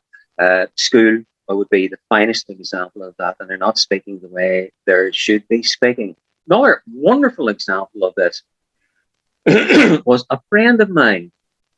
He's long since passed away, but he used to go to Donegal Gaeltacht, fluent Irish speaker, very, very good Irish speaker, very helpful to me whenever I was learning. But anyway, he told me whenever he was much younger, a student at Queen's, he used to go to the Gaeltacht area, and he went and stayed in this particular house. Not this particular house, this particular B&B, may have been a hotel. But when he was there, it was a totally Irish-speaking area, and he would always speak in Irish. And there was a particular girl, servant girl, Callie Namtura would be the term. And whenever he spoke in Irish, she obviously understood him because she always replied perfectly in English. And this continued over a long period of time. I think it actually continued over 2 years until eventually he decided to ask her why. And this is probably one of the finest examples of cultural cringe that I can find. She said, "Sir, you've got the finest Irish. My Irish is poor in comparison with yours. After all, you've got the book Irish." And there was this fluent native speaker thinking that somebody who learned Irish from books in Belfast was a far better Gaelic speaker than her. And if that for me, I think sums up what the cultural cringe is all about. Yeah, no, and that's sort of interesting. And I mean, this would contribute to the flattening out, I suppose, of sort of a local variety then, and dialects that I think Jim was sort of referring to as well then. Oh, very much so. And maybe there's even a little bit more to it than that as well. Cultural cringe certainly is one factor within it. But another reason, if we look through Montiaghisms, there's lots and lots of words we'll recognise there. And I hope before the evening ends, we'll maybe get a chance to look at some of my favourites. I've made a little list of some. Go ahead now. Yeah. Oh, right. So you don't wind me up here. Yeah, because... well, actually, just before I do that, though, what I would like to point out is that a lot of the words we do recognise and we still use today, but a lot of them we don't. And there are reasons for that. Because in a way, Montiaghisms are almost a prisoner of their own time. Because whenever you think about it, a lot of the words relate to facets of life that no longer exist. People used to dig out turf. They don't do it anymore. What happens now is that a big machine comes in, goes and sucks it up and deposits it on the ground like a big turkey sausage, which dries out. I know it sounds disgusting. It's not a very attractive process. But in the days whenever turf was dug by hand or by foot, there was a whole vocabulary associated with that. There was a particular type of spade for a particular type of ground. There was a particular type of digging. There was, for example, one way of digging called trinketing. There was another way called underfitting. But those words have gone from the language now. Think also about farm life. Now we have combine harvesters and big tractors. In those days, you had horses. There was a whole vocabulary associated with horses, not just the bridles, but all the different accoutrements that you needed, then the attachments that you needed to do the ploughing. And those are facets of life that have gone. So it's no surprise, sadly, that those words have gone from our language. But there is a degree of built-in obsolescence with language, particularly whenever you're talking about facets of life such as those. Let's think, for example, about I'm not going to guesstimate the average age of the audience here, but below a certain threshold, if I mention the word floppy disk or mini disk, people would look at me and thinking, my goodness, where does that come from? Is that something in the Ulster Museum? Because those were words that had a context. That context is now gone. So that's one of the reasons why words go. Of course, as Karen just pointed out, new words come into use and into fashion as well. But anyway, I suppose I better rattle through a few of my favourite words here. A load of these I would recognise, a load of these I would still use. And I suppose in a way, as you grow older, you become more interested in conserving words like these that you've heard. So I would freely throw lots of these into the way I use English. Great one, I used it right at the start, carnaptious. Oh, I love that word. You know, somebody who's easily riled, easily angered. Loads of words that I would use just without thinking. Bladder, he's always on the bladder, or they give a big bladder at the door. So again, you've got a couple of different interpretations for that word. Other words, gowl. I mean, that's such an expressive word. He let a big gowl out of him.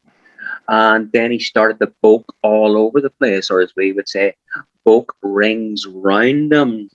Another one, very, very common, even today, I'm glad to say, we still use thole. I love that word, beautiful. It's hard to thole, or he's hard to thole. Another one, say gunk. He got a queer gunk whenever such and such a thing happened. That was a little theory that the word gunk may come from the Irish verb, one of the Irish verb, an Ulster Irish verb to see, a gork, which is also pronounced as a gunk. He got a queer gunk, he had a queer spectacle. Maybe just putting it out there. A lot of the great words begin with the letter G, like garb. He's a greedy garb, or he's a big galumpus. Galumpus, I remember my grandmother using that one year. Coming in through that door like a big galumpus, you lad, ye. It means a lumbering big creature, or a creator of a thing. A couple of words where the Irish emphasis is very, very clear is the word, for example, schliggin. In the book, as a freshwater mussel, it comes from the word schliggin or schliggish in Irish. One I really like, shul. Somebody who does a bit of a shul. Somebody who is a shul is somebody who lives a wandering life, and that comes from the Irish verb shul, which simply means to walk. Being shulik skelik, it means that the one who does the walking has plenty to talk about. The orthography in the book is another interesting point. He gives the example, the word gil-yor, G-I-L-YORE. Now, of course, the word galore that we have in English comes from the Irish galore. And it's interesting to note that the orthography, in other words, the way in which Lutton recorded this, is closer to the English sound than it is to the Irish sound. I'm going to wind up very, very soon here, but Dave, don't worry, but a couple of No, go ahead here. Another great one, and this would be described probably as a warm month. And notice that WORM, and he describes it as a dog days with insect transformations take place. This is indeed one of the warm months. I'd never heard of that description before, but I think it's lovely. It really does describe the time of the year. A few others. One that really came across me is one for a crafty, deceitful person. And this, I really love this. The word or the term is snack drawer. SNACKDRAWER. That might be where I keep the rolls or the cooked biscuits or something like that. But I love that one. And just a few others. One of the things Montiagisms are absolutely wonderful for, and also Ulster-Scots in general, as noted by Ulster-Scots scholars, are the insult words, and we have got loads and loads of them in the book, actually bigger, even when did a little percentage breakdown of how many words fall into each category, and insult words were fairly high on the league. A lovely word. Now, again, I would know this is a different word, snaffle. It means to pinch something, but snaffle is in Montiagisms as a creeping, insidious rascal. I love that. Would you look at that quirk? Would you look at that? I'll snaffle over there. Beautiful. Another one, a tappy or a toppy, a foolish, thoughtless person, or a gomanally. Think might come from the word goman or goman. It means a fool. And another one, this one's very, very precise. It's a gamaral, a tall, slender person, ungraceful in his movements. And I shall leave it there for now. No, thank you. Go on. I really could go on. No, thank you, Ian, for bringing us back actually to the book, because as I say, you know, Lutton took so much time not only to note the words but also the meanings, and he gives very precise meanings. And of course, some of the meanings have changed. The words are still in use, but the meanings have changed slightly. It's interesting saying about insult words. Like I was showing my mom this book, and there's words that she would have used in the country, but there's words she would still use today. Galoot, that would be like an insult. Clart, dirty Clart, you know, would be another one.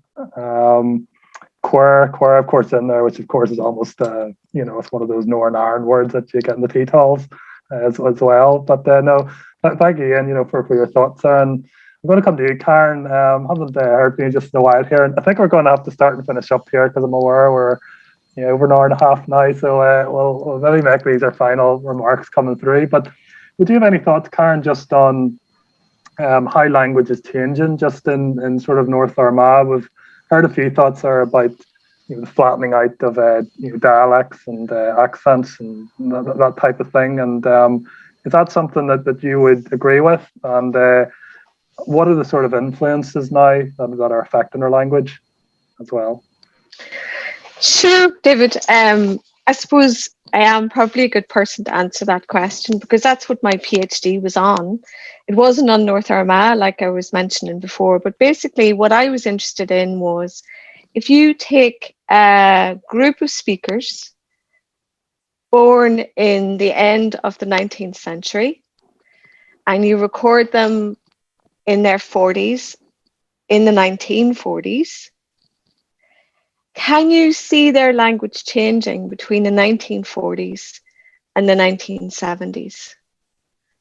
And that's what I did. There was a folklorist called Michael J. Murphy, who some of you may be aware of, and he collected a whole load of folk tales from the 1940s to the 1970s, all around South Armagh.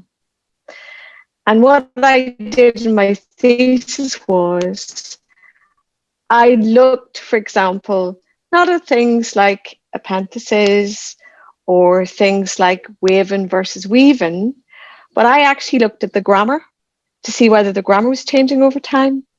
So many of you will be familiar with the idea that if you use what we would call a relative clause in a kind of very technical way, it would be things like, I saw the man who ate the dog, or I saw the man who ate the whatever. That who marks the relative clause as separate to the other clause. And we know from our teachers that every time, instead of us using who, we simply put in that when it's a human thing, we get a big red mark. And the reason why we get a big red mark is that the who form is a standard English form. But actually in earlier forms of Irish English and in 1940s Irish English, you got many, many more that forms. So what I did was I took all of the stories and I counted for my sins the number of that's which occurred in the 1940s and the number of that's which occurred in the 1970s in exactly that same construction, and whether in the later part of the material than in the earlier part of the material.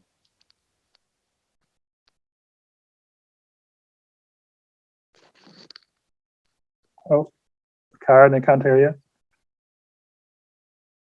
Can't hear you, no.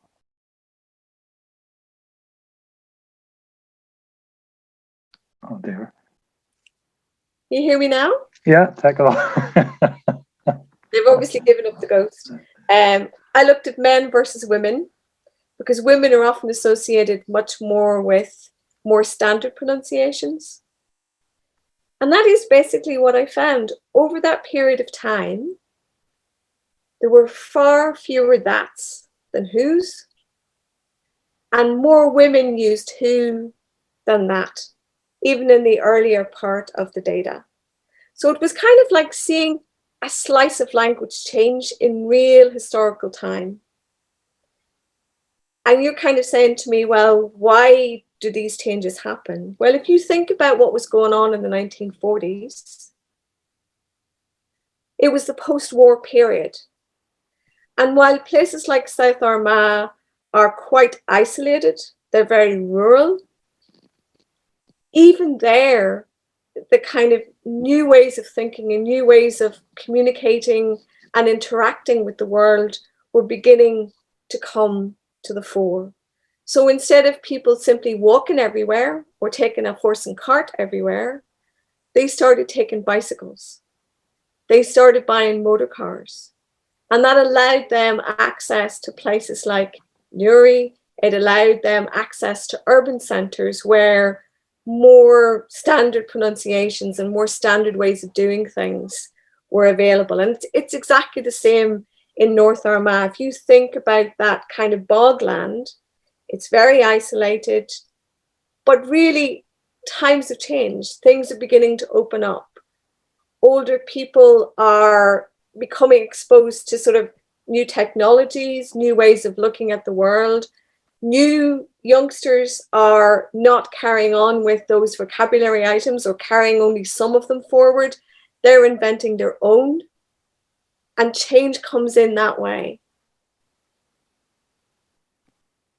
And what about the influence of television, radio, social media? Is that like a huge sort of influence that you can detect, or is that just a passing sort of a thing? Well, that's the thing, and you would think that all these things are very important, but actually the jury's out from a kind of linguistics point of view as to the extent to which they do or do not really influence youngsters. So there was a really big study, for example, that was done in Glasgow that looked at teenagers in Glasgow and the extent to which East Ender type pronunciations were creeping into Glasgow. These would be things like, instead of saying father, which you would in a Scots kind of way, they began to say things like fava. So they were losing the R at the end, and they were producing this kind of weird sort of what we call a fricative technically in the middle. And this study basically looked at the extent to which these kids watched EastEnders, looked at, British English television, or looked at Scots TV, or, what their worldview was. And they actually found it really hard to absolutely connect up those two things. So in a kind of, you can see in a layperson's way, yeah, there must be influences. And of course there are clearly influences. But part of the difficulty is, and this kind of goes back to something that Carolina said before, is that there are only some aspects of our varieties which we are conscious enough of to be able to change if we want to. So there's two ways of looking at it. There might, there's certain things. So, like I was saying in the chat, when I went to university down in Dublin, I stopped saying down in Dublin and I started saying down in Dublin, because that's such a Northern English feature. And I got, people kind of said, huh, what did you say? And, you got to the point where you thought, well, actually, I better stop. I better find a way of revising it. But there are other things about my variety still, which are still Northern Irish English, and which in a way I'm not even conscious of.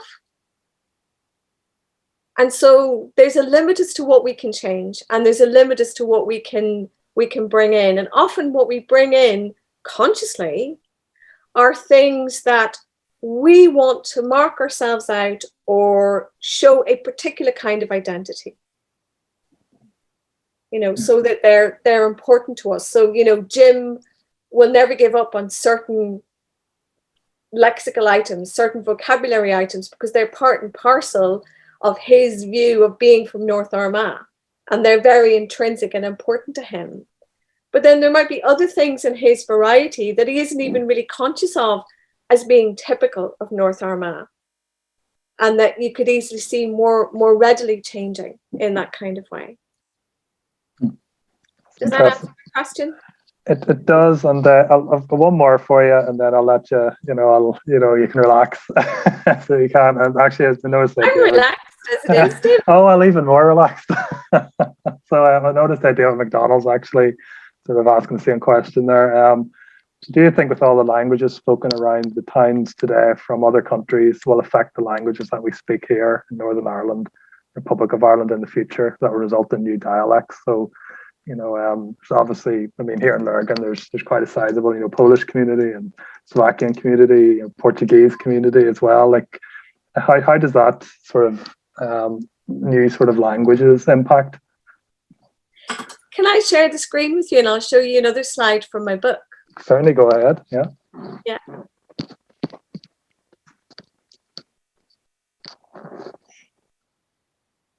You see that okay? Yes. Yeah. So what I've been doing is, again, for my new sins, I've been looking at how Polish kids and Lithuanian kids acquire Northern Irish English. Do they begin to sound just like Northern Irish English speakers, or do they forever sound as if they've just got off the plane? So one of the features that I was interested in looking at is this one that you see here in this graph. Do you remember the Cliff Richard song? Crying, walking, sleeping, talking, living doll. Yeah, so I was interested in that ing form. For most of us, when we're speaking in a very conversational style, we'll do exactly as Cliff did, and we'll say crying, walking, sleeping, talking. But if we're in an interview context, so that's this one, this is the one in red. Again, I don't know if you can see my cursor. Yeah, so that's this one. But if we're in an interview context, so we're trying to be very posh, we're on the phone, we might instead say crying, walking, talking, and instead we're using this one. But in ordinary conversation, which is what was happening when I was interviewing these kids, so these are kids from Armagh, because it was ordinary conversation, they generally just said crying, walking, talking, sleeping, or whatever. What I thought was interesting was that the Polish kids were doing that, but also something different. So they, for example, instead of saying sometimes walking or walking, were actually saying walking, walking, because their first language has a rule, a bit like the epenthesis rule we were talking about before, that brings that particular pronunciation into the way in which they pronounce words like walking, talking, and crying. And so I suppose, wouldn't it be really interesting if in the heel of the hunt, it wasn't just the Polish and Lithuanian kids who started saying walking, crying, talking, but the Armagh kids started to adapt that same pronunciation because they thought it was trendy. In the same kind of way that maybe those Glasgow teenagers thought the pronunciations like father for father were trendy. So these are some ways in which it's possible that the new diversity which is happening within Northern Ireland may have a longer term effect. That's really, you really did have a slide for every question. I was afraid of you, David. I was afraid not to. No, that's really interesting, I mean, so is this a book that you have published, or is it currently a work in progress at the minute? No, it's a book that's already out. Okay. In fact, it was really interesting. I've often thought about this. I don't know if you've thought about it, Carolina, but remember Carolina was saying at the beginning that there's a very small group of people who work on Northern Irish English. But actually in 2020, Carolina published a great book. Another guy, a guy called Warren Maguire, who's from County Tyrone, he published a great book. And now I'm not going to say I published a great book. I'm just going to say I published a book. I'll say she published a great book. But it's just so that, you know, in a way, having 3 people publishing books on this particular variety of English in exactly the same year is really some going, you know. Yeah, no, and You know, and I think we as a field, it's something for us to be really quite proud of. yeah, and it's a really interesting study. You know, there's so much to it as well. You know, it's you know, it's fascinating so it is, and it's thank you for coming with us as well. And I should ask you actually, Montiaghisms. Do you have any favorite Montiaghism words? Ian was reading some of his. Is there any stick in your head, or that? I do. And again, I'm just going to hop back. I can find the relevant. Yeah. So I really like this one. And remember we were talking before, Ian was saying about how when you're cutting turf and you're in that register and you're in that worldview that you have particular words for things. What I thought was really interesting was that Lutton picked up on this particular word, which is actually something that I learned back as an undergraduate in Dublin when I was reading a really old text. It was the word suggan, which meant a rustic saddle or collar made of hay or straw. Because obviously we think of a saddle as, you know, something that's made of leather. But obviously if you didn't have leather, then, you know, straw was the next best thing. And what's kind of interesting is that I remember thinking in my head when I read the Lutton version of this, and I thought, well, what could a suggan actually look like? And then I found in Caroline McAfee's Concise Ulster Dictionary, which came out in 1996, she's a fabulous illustration of it, which you can see here, which is given, you know, clearly under Suggan 1 and Suggan 2, and it's a kind of straw rope. That you would, you know, often really put around a donkey's kind of head.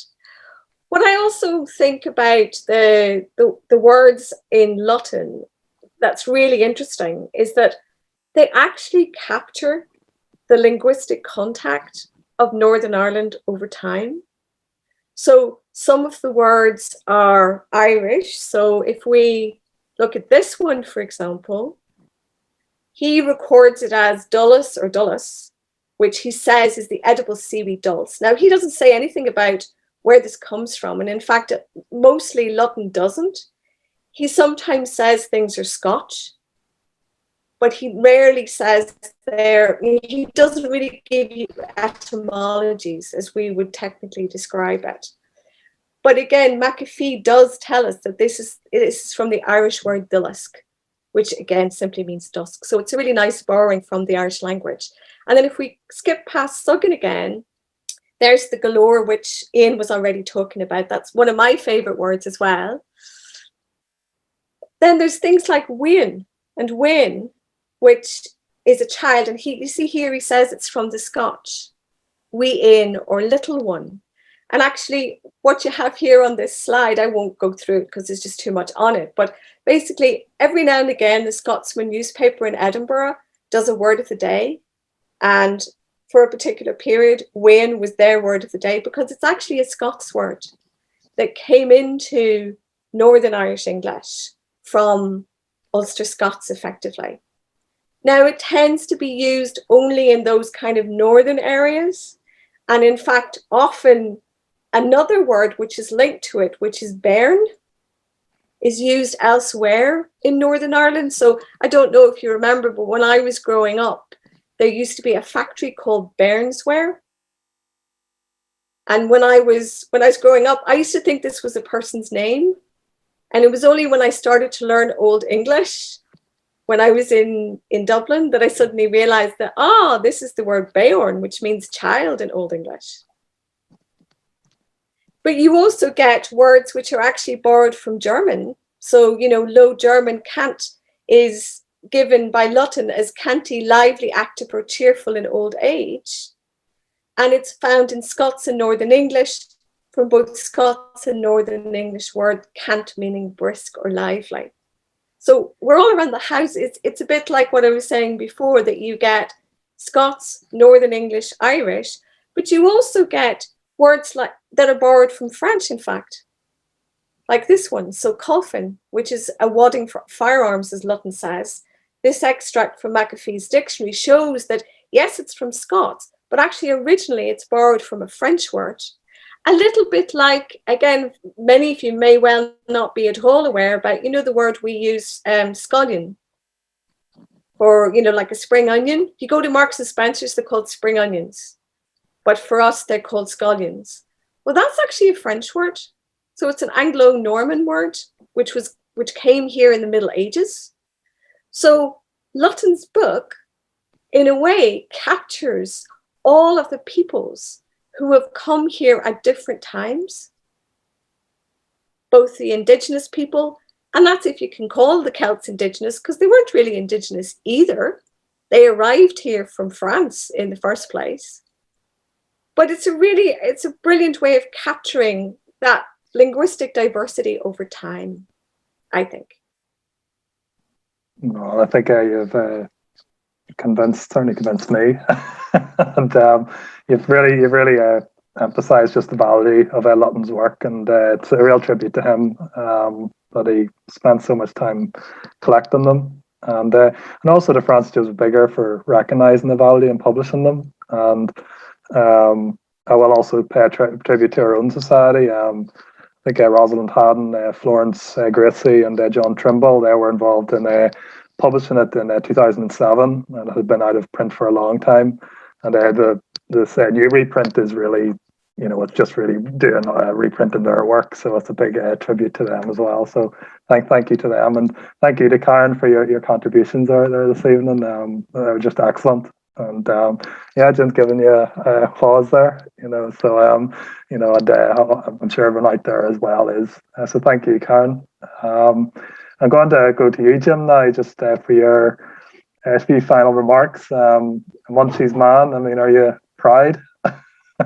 Oh yeah, I love that. I'm very proud that my DNA is 100% Munchie, and that's where I come from. I'm passionate about the Munchies, but I'm also passionate about Lurgan itself, and so we do a lot of stuff all over Lurgan, and we're trying to. Lurgan gets as I said earlier on, we get a lot of stick from all over, but we're not a bad time. We're lovely people.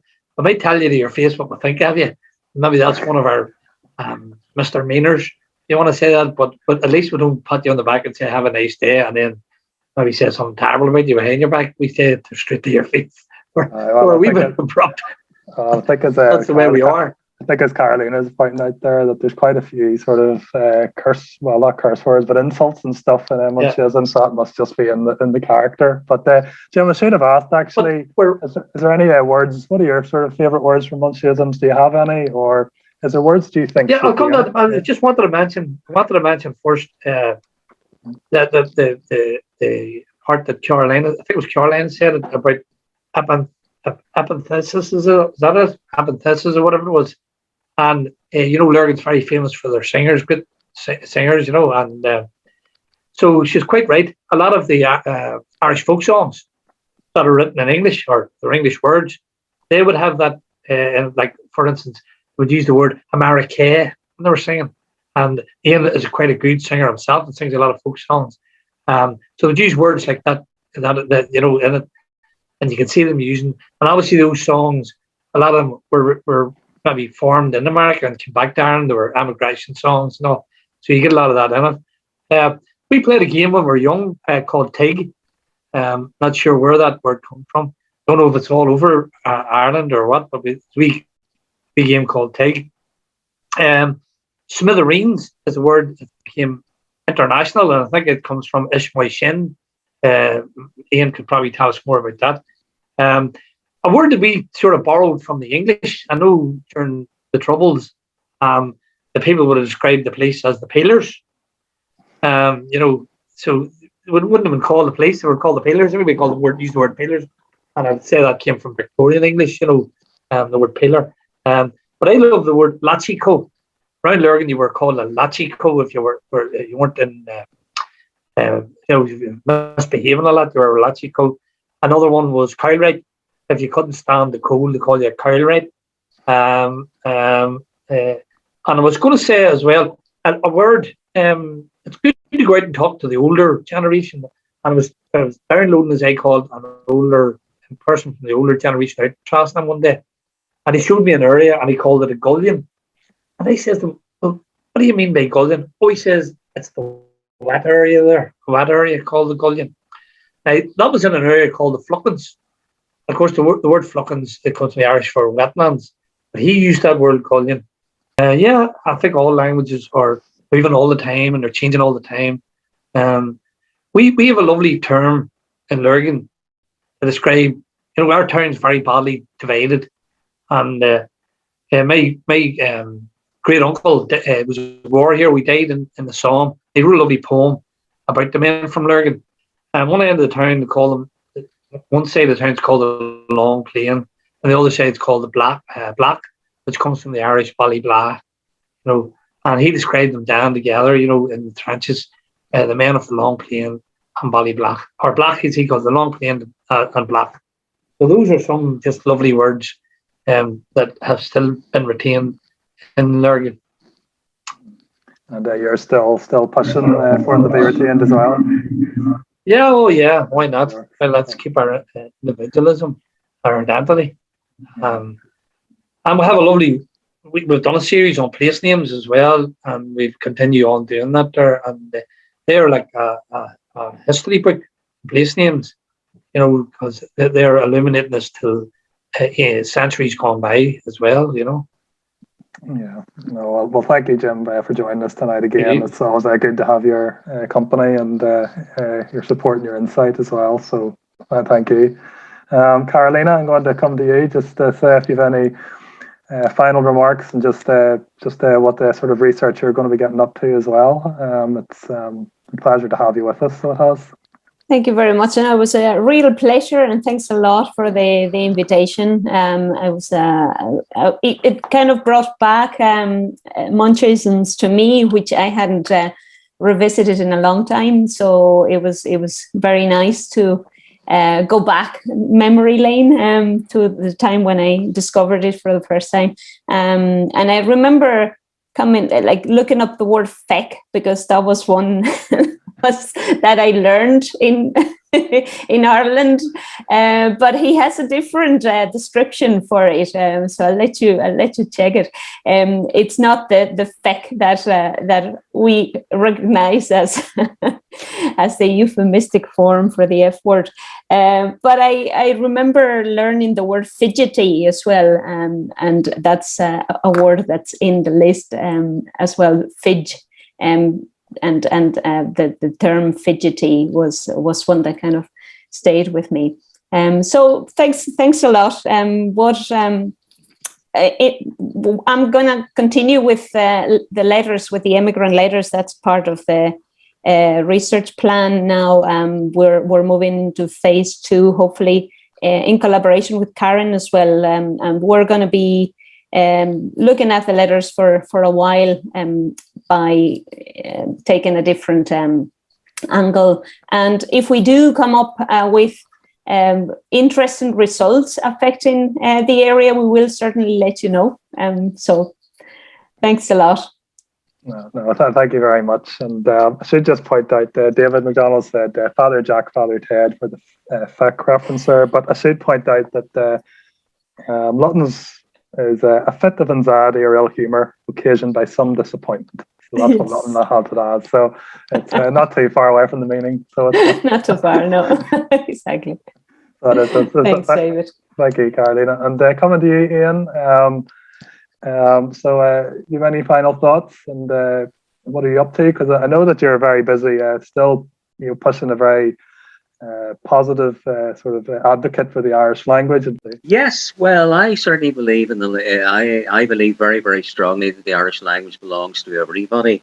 I'm from a Protestant Unionist background. I make no apologies for that, but I'm also someone who believes strongly that the Irish language belongs to us all. Indeed, the more observant among you will have noticed that a few moments ago I took the opportunity to slip a little link to my book into the chat, and I would invite the other folks to do the same. Karen and indeed Carolina, why don't you post links to your books there as well? So I'm not the only one actually doing it, but it's a fine volume, and well worth a read. It looks at the connection between the Protestant people in Northern Ireland, indeed all of Ireland, and the Irish language. Of course, we now know that, but the Irish language is indeed something that belongs to us all. Now, of course, we're aware that there's a bit of a revival going on in East Belfast, places like that. But it's not really a new thing, because Protestants have engaged with the Irish language for many, many hundreds of years. And that's the message I'm trying to promote at all time. At all time. A little video we made earlier in the year for ABC Council called Language People in Place, and in that a look at our shared language tradition in this part of the world, Irish, Ulster-Scots, and the way in which we use English. And I suppose in a way, Lutton's book covers all of those themes. So if you look at that, there's straightforward English words, there are clearly Scots words, and there are Irish words in it as well. And I think in a way that brings us really full circle to where we began. One of the great things is that now I think people are more aware of this cultural richness. I'm not just talking about Irish, something that personally means a lot to me, and that I work in the field of Irish. But more generally, I think people are appreciating the folk history, and that may be in terms of artifacts, it also may be in terms of language. And I referenced earlier on Jim Fenton and the wonderful work that he did. I think, as I said, his book is a gold standard for that sort of research and that sort of collection. But I think here, locally, the fact that Craigavon Historical Society has chosen to reprint this book indicates that there is a growing interest in this aspect of our past. Language is something we all share. Language is something that often has been used to divide us, but I do think it is something that can bring us together. It is something that can unite us. Now, looking specifically at Montiaghism, a lot of those words will never come back. Those ones that they related to digging the turf or doing the farming, a lot of those words, they're gone. But sadly, they're gone, but we'll have a perfect record of them.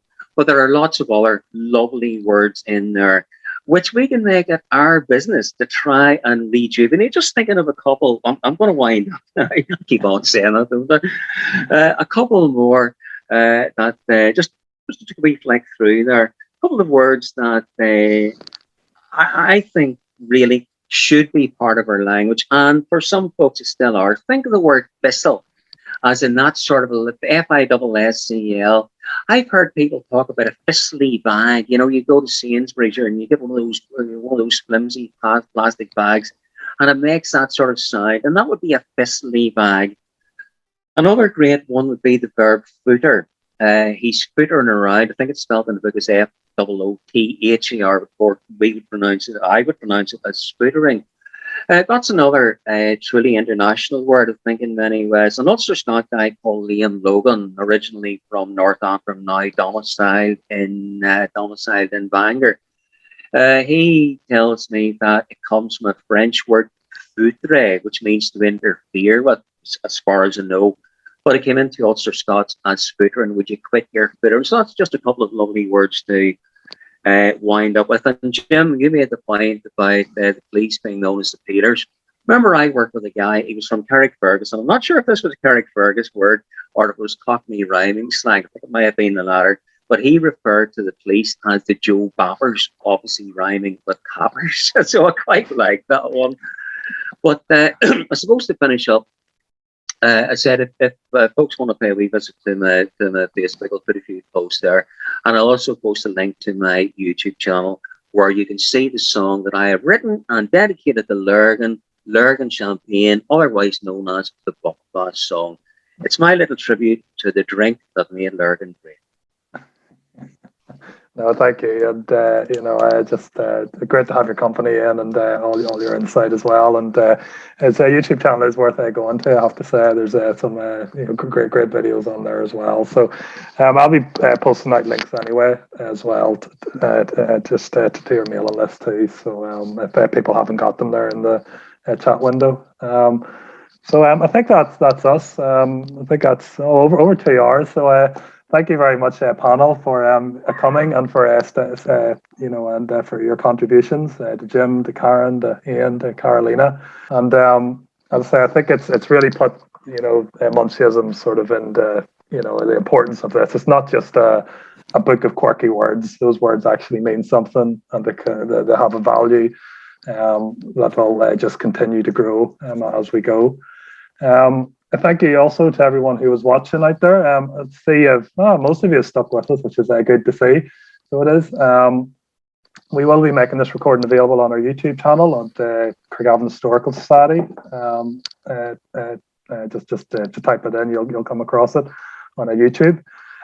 If you'd like to pick up your copy of Montiaghisms, you can pick them up from JTR Jewelers, Castle Lane, or Dan and Crafts on William Street, or you can order them off our website, craigavonhistoricalsociety.org.uk. As for what we're having coming up in September, we'll have our AGM meeting, and we're also on the lookout for new members. This is the perfect time to join. The Society's been going for 52 years, and yes, Ian's put his hand up there, so we'll have you on board. So we're very keen to keep our work going for another 52 years, but we do need new members to help shape our future direction. So if you have an idea or would like to contribute to the preservation of local history, do consider joining the society. Lastly, I'll just mention that we're also currently putting together our next issue of a review, which is our biennial journal, and we are looking for article submissions. So we've got quite a few at the minute that are covering everything from archaeology in Mcgill, to mythology in Lough Neagh, to World War II and Lurgan, to the slang place names of Craigavon. So there's something there for everybody. So if you'd like to contribute an article, you've got an idea, it could be a person, it can be folklore, it can be natural history, it can be anything. Do get in touch. Don't be afraid to put pen to paper. It can be probably the most nervous thing, so it can as well. So I think that's everything. So again, thank you everyone for watching. I see Sheila as when is the Donna Cloney talk? The Donna Cloney talk will be in our next program. So it'll either be September or October. So we just have to sort those dates out, but it will be coming up, and that will also include talk about Waringstown as well and Moreland. Yeah, that'll be September, October, Sheila. I don't know if there's any other questions there, but I think the panel's been very good actually at answering all the questions that have been coming up there on the chat window. So thank you for that. So it is. I think that's everything. Yeah. I'll wish you all a good night. So cheerio. What is? Thank you, David. Thank you, Karen. Thank you. Well done for organising it all. Thank you. Thank you. Cheers. Bye bye. Okay. Thank you, everybody.